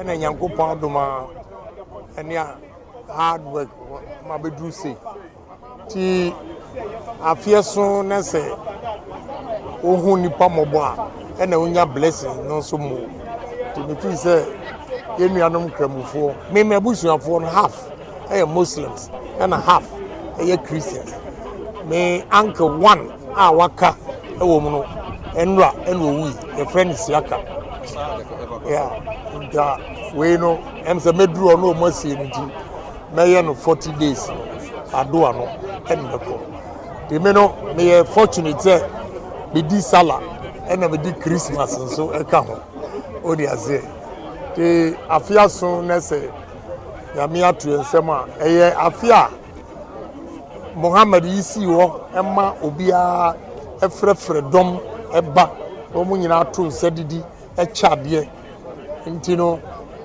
da bia no pesa me so me nuanom Muslims fo bitimi ne omudi omu festival no na me ade e me fe e wo mu ho a da bia me de kai wo mu enioma mienu emra re charge me treason adia Muslims no ye wo police headquarters no na eni kan ye engran shekese ena malam se da bia Christmas otonantwie odwan bayire bodie tomatoes ne owia ne me fe wom se until say mekum emoa no leaves no a emoa no bedi enyina no o de ka ho eba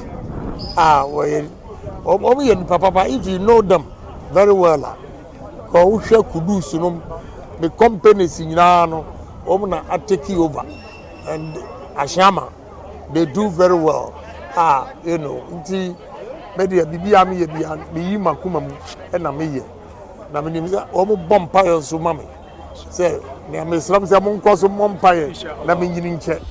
Enti ye papa Kennedy ohene Agyapong ne asɛm a ɔka kyerɛ ye nuano Muslimifo no after se wache womo eniama no anu waka asasem no na isi se uye nipa bi na wote abonten na odo a eda ye papa Kennedy ohene Agyapong ene Ghana Muslimifo entemu no there was no way se ubetimi ase no it is a wagba adwene pobi se opesa wo se sa de na shame unto you because there was no way a ubetimi survive it. So Albert honorable Ken ne nkoma odi ye no eno no say na manu gusu an American sa ade ehu say honorable Ken Agyapong ye waye no for over 15 years Ediama Muslims ewanim here all the time o come me Facebook page say ya every year bia bo say update niema ekoso ne niema odeche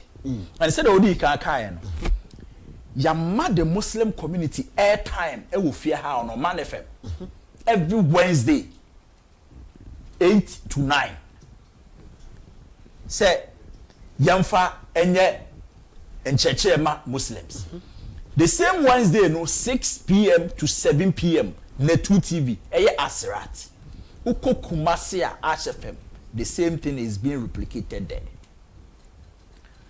and sa programming enye na 2 TV and as a Kencity for na ya sa program e yama Muslimi for no omwan kasa enipa na team program so a oye sa program just to make sure say Muslim community ni benya the opportunity to say anything na omo person omo members neti and church bia because Honorable Ken Agyapong has the firm belief say open kofua omo ye very good omo be ye juma omo ye loyal pa untimi ni Muslims and unti no no ankasa ne bodyguard obonidi yes Kudus are Muslim ni and Kudus no Honorable Ken Agyapong kai ne ye Kudus footballer ye Kudus a wo ye Honorable Ken Agyapong na ankasa na bofra one ne nam de ne ko ne baby a this will tell you odo a Honorable Ken Agyapong eda on Muslims in them and no man born of a woman can sit anywhere say sa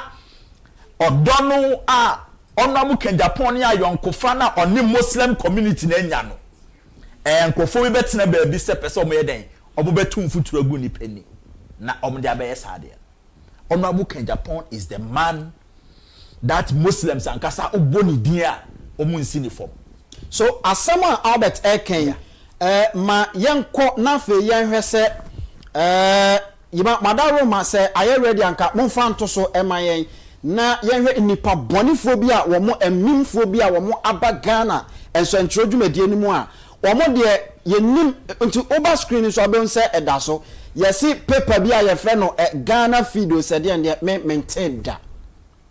maintain da na afa no o maba no yo mo pese o paper no so be ye popular kakra na ye dia to program is screen so kra no ya ma no wanya ne sound popularity no enti eno na wo hwehwe enti sa na tie de a ene ma min tu futuro mfanfa Honorable Kennedy Agyapong odo a owode ma Muslimifo no ma min ye bibi emfanfa ho se de be ya sebe metimi ase no na paper na ba be gina na sa paper yi enche paper we enya de a obehu na bonten biem hwe ne awatro ede eguo Albert eno we ose den na egu top ose den ya den no den watro eguo no mani o asembe Ken Agyapong blames MPP's election loss on Baumi's Muslim faith. Just look at this nonsense. Just look at this nonsense. Sabe say Albert Mr. Nkum I hear me can say mo ense say me can. Who says sa asemi a newspaper publish ye. Utimu say a year calculated attempt and the time now release the newspaper no coincide with Muslims no. Yes. Salah no celebration. Now they are so damp say newspaper watch also 3 CDs ye cry ye 2 screens you cry no. Bisa say newsstands ben will be kokoto Ghana feed. Now koto no cry dey akwa. What you say? Now you have such I don't want to use any harsh word on them, but clearly you should know, say the editor and the producers of this newspaper Nagasano, they have ill motive. They have lost touch with the media ethics. With this publication, yeah. Now when ya journalists be and let omuti untumi radio, ye omu content. So pa Honorable Agyapong say, Honorable Agyapong akotina baby akoka say. Young people lose election because Dr. Baumia is Muslim. Now Dr. Baumia ko election obi anim so Muslim dada. Yima madawo ma say mo was video na mo fan to na yenhwe nipa sebe wono no wo ni content no mo peso mo ye ne omo ye no. Ode nka mo benya mo fan to so na sema ba akopɛ ana ani tete kakra bi na yenhwe ade. Na o share these people. And and these are people who are honorable Kennedy Japan FD or Mopin. Oh, Fidium just keke. Sa boy no, sa guy na ote you to me that's a brand. Na or your Juma or HFM. Bisano said dentro of HFM. Bisano na or manage HFM. Bisano said the entina of HFM. This is Nipa. Sada sebrana oti wuntu mi ene ono waye na nisu nyansafo no waye na nisu nyansafo kire se opesa manfo nso oni nyansa but that game was from we wote HFM no ye to aba 2016 kwa wie no o fake se obi kidnap no se NDC for na kidnap yes amani yina ye announcement in the picture to TV so e announcement on radio so nyina sa no she baby. What I say? This is a criminally minded person, and now what's it, baby? I didn't say that to a fiasco. Yenny keke. Also, we are companies with over 50,000 Ghana cedis. Nyamekwa na I don't want them. And that way, I want to chema win to me too. Car be bunko to do Madam Stella and be patch or ma. That's the bread. Me watch chema win to me kase. Buana say whoever that's the bread. Kase the children John. Eba ha. Emma chema win to be patch or man. This is a person who is sitting on radio saying say Honorable Agyapong and I say the MPP LUC election because of Dr. Baumia. My yentie sabi nsem hunu anu oti TV ni so anu okeka no. Mama yentie ni ehwe bi. Asem no no. Okoy so ko share lawyers bi. Okay. O kwesile lawyers ni say o pese o ba biu. Lawyers no emua na bra. Fine. Na ko twa ko tametu mu say ai Baumia lose because o ye criminal. And so a Christopher from Penny for be Casacho Masafuma, some amount trust as Abano Macremony and no muti and tea. Say, well, maybe you are a more party, no. Young enemy said, a sin central and what the MP 4 times is a 5 times. Now, only papa or any papa Biano, or Bewua, or Penny Papa in the Chigano, or has the chin say. Okay, as I'm temperature, made the way now mountain, which my home. And then I'm producing. We are moving ya say be an any papa penny money. And to who flew a conya so as a sin central MP no. As a Bakunyan who by the party no. Cramoni. Right, producers, Madaroma, Muyin in free ho. Sabe say uni contenter. A Juma we no a plan. It is a uni contenter. Now you see, in Nipebi or no so or your money cry and patch or man, else and Germany them. Just a Mr. Nkum, this is the gentleman. That's Siberia or no Tewa. When the Nisu Nyansa for no dreams to Nim Nyansa and the honorable Kanabu can Japan me. Of for company Sika 90,000 Ghana cedis. Yamisa also the man down for me or take it class so fan coffin your man. Sesebuko di what to say we are company Sika. Open get him the Juma. Company we are Juma no. I want the years Sika ko Juma. 90,000. Esa to be seen there. Me sure so. And Honorable Agyapong ehu he had mercy on you. I don't catch and say, when you live here. But so let's say you do what you derby. But you can't what they are. What you say? And then the same and it is never true. Honorable Agyapong has never made mention of Sasana da Sebrekano. Albert, my friend to baby now we muni na omawu. If it is the agenda, say, to me to use that platform to denigrate Honorable Agyapong and some attacking reputation, they should bring it on. All right, you can't have these people such Obia won't call more brother. What you get here, Kumasi, when you want Jania Beshanka for asylum. Ubetra, Eba Baby, and say, watch the nipa. All right, Enti Albert, Enono, I wish you my young inch a Palatium properties. Na Palatium properties etonton sase ye won sase ni bi ewo dodowa eye waterworks ho afi ye san won sase ni bi ewo ye Shy Hills ye won sase ni bi ewo ye ebri pokrum eho nyina ne ye won sase ewo ho na ade baako ene se ye ne ye sase no se ye de emawa ensase no ye twama wie a ebi ye 20,000 na asase 20,000 no yama wutua be 5,000 Ghana cedis na fe ni aka no yama be se 1 year na utuatua no nkakra afi eno na chi no ebia na usifie na baby aduru no ahoden aka fom enti wodan no aka esi ho a me pa cho se obabehunu eye Palatium properties a yebetimi aboa na baby edan na duru bia no ya complete e de amount na fe ya mawbre na watua no nkakra adwuma ye no ye koye nimpa na se ekoba ni se ebia ya services ahodo no ebi etese construction services afei se the American aka kire no ekoba se ebia architectural drawings ye beye ede amount kwan apeso Sudan no ye beye ni nyina ede amount se eye quantity survey ye beye ni nyina so ede amount CCTV camera installations eno so eye ade a Palatium properties ye betimi aye ni nyina ede amount kama abusuya bomode na fe woni ye ending komo ewo 0551 499919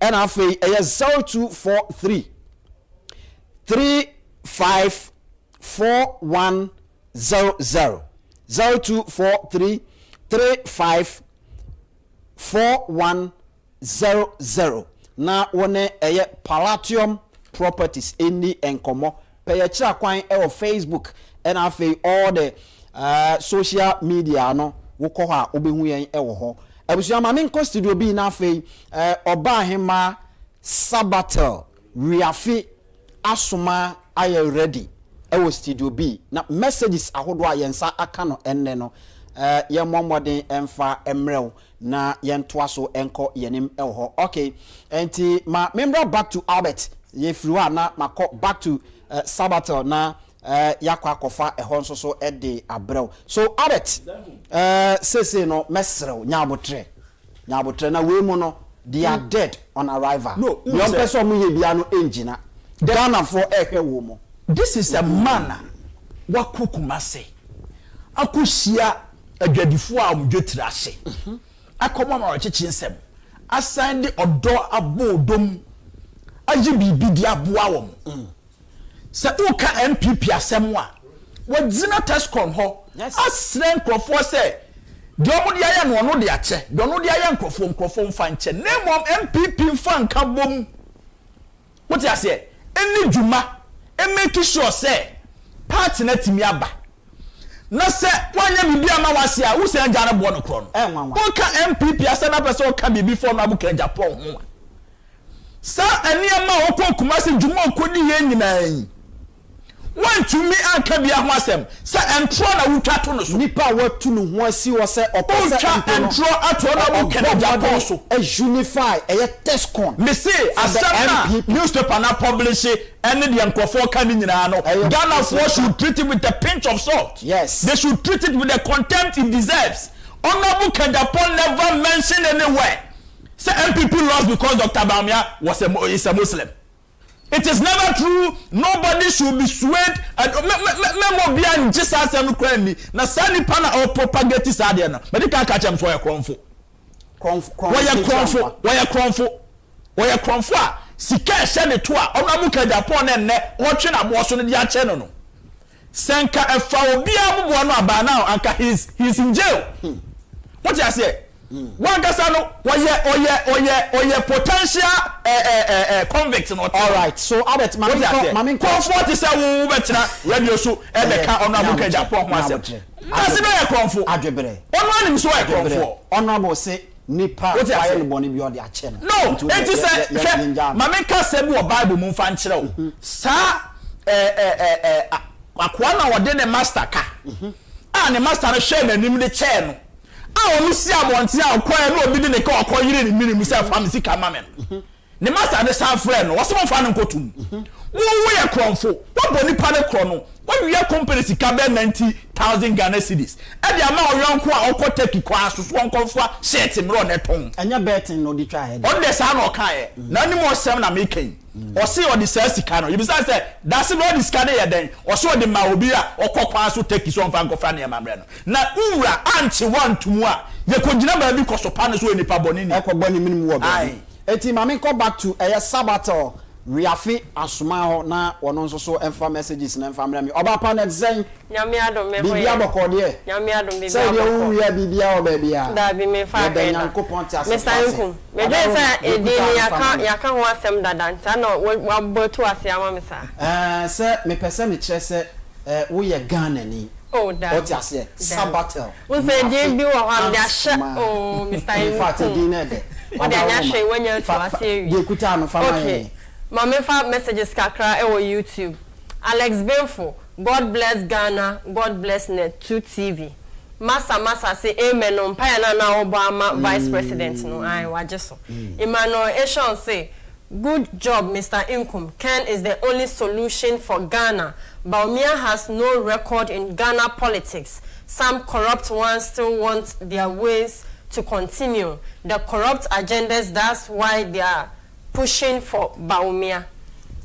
George Mensa say, don't allow those unintelligent and selfish people to denigrate the man who has Ghana at heart and also wants to create jobs for the youth. BL Studio 24 say, hi. Ebenezer dear, Mr. Nkum Sinu Pein, no sebi. My favorite program of all. Live from Manassas, Virginia. Or say no sebi why. Okay, Martin can say bibi. Gideon Kweku Ekon say Sinu Pein still honorable Ken we know Ghana first. Isa Adam say good afternoon Mr. Nkum and Albert and all Kencity workers. Not every leader be leader. Oman Ghana here leader and that leader is honorable Ken. 2028 beye uja or the free Germany and the buyer. Ekuya mankwa say Ken all the way. Anthony say sa samana tone so. Emmanuel Eshon say 800,000 is 8 billion old cedis so. Okay. And 850 million. 8 billion. All right. Billion. Billion. What a billion.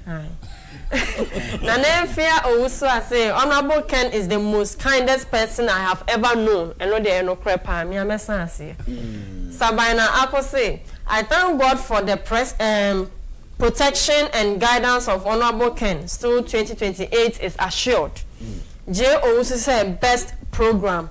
George Mensa say we are Christian nation, so we need a Christian president with the menene nyadwen. And also so menene nyadwen. Menene nyadwen. But wasini pain there. Emmanuel Eshan say, remember that Honorable Ken also visited Kantamanto, and the reception was so huge. Yes. And Naka was saying about the in fact, I want to crown one say oko na oko ma omisika say omonfa enye electrification. Ebika say ye de man penifo na wa hwe be yira ban ase. And the better Honorable Ken and Kasa Emran Womeye Edwin Farmer. So, Ghana, the one she and any of my for Ghana for we need a champion say, we thank God for another week, another month. Hopefully, I know you are going to do great and mighty work for Mother Ghana. Ken, God bless you for the love you have for Mother Ghana. Love you always. Mary Yabua say, Honorable Kennedy Agyapong will be the next president of Ghana. Mary Yabua now say, no Ken, no vote. Cornelius appear. Good day to Mr. Nkum and Massa Albert. Yamao Massa. Yeah, I'm watching you. Honorable Ken, when he was at KNUST, TESCON, and before his speech, the songs that the TESCON youth sang was very inspiring and gave me hope. You're from Conti Powers. I'm on the hope. Conti Powers. Conti Powers. Conti Powers. Unity Hall. Yeah. Young Colano, who didn't say who now Nana Conti Swa. And then I was okay. Christian Akodia say, God bless Ken. I say Ken all the way 2028. Michael Latta say, brilliant speech. God bless you. Nana Marchant say, please like the live. Bodybuilders for Ken TV. Ken all the way. Isaac Prince say, God bless Ken. Michael Latta, Honorable Ken God will remember you, watching you live from Takrade. Okay. Nicholas Hagan say, Mr. Inkumen, Mr. Asumani, once again, good afternoon for the great work you are doing in Oman FM Netu TV. In fact, I'm so proud of you, and let us pray for NPP party so that they will come together. Thanks. All right. And also, Ebisadie, and what's in the pain so am I? No.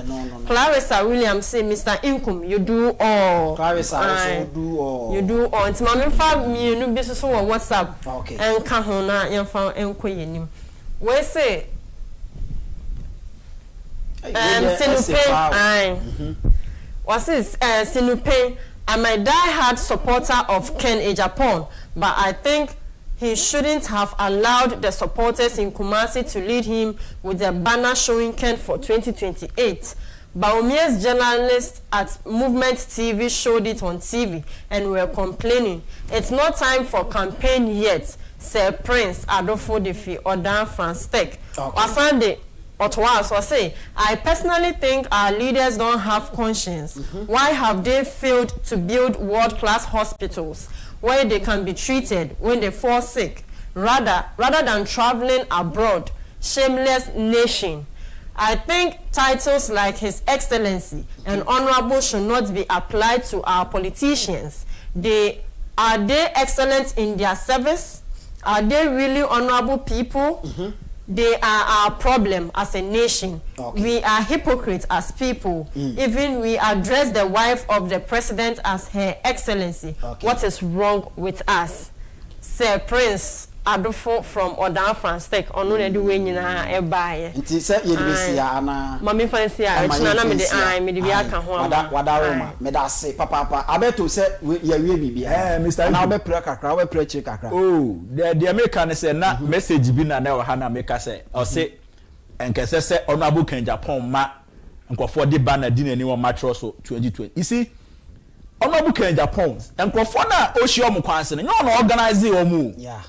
When Honorable Ken Agyapong issue statement say amanone na obeba Kumasi ne amanfo abesu no na before ho no omo twen enti people met me say airport ho no how will Honorable Ken Agyapong know say obi di banner bi behia no prison runabout one say banner no wasn't at the airport too. Yeah, one say na party colors na woni kom no kra no ye hu say former chairman Amankwa na di kekele Amankwa na di kogu ni ko. Enti yetu from the airport on mo Albert untimi nsi ho kwan.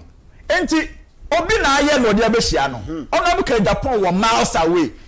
It will surprise you say banners na na di nanim no kwad. He didn't even see it.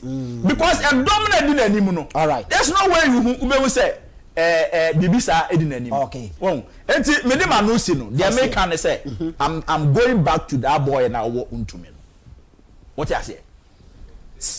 Se when jai sa ni suban no.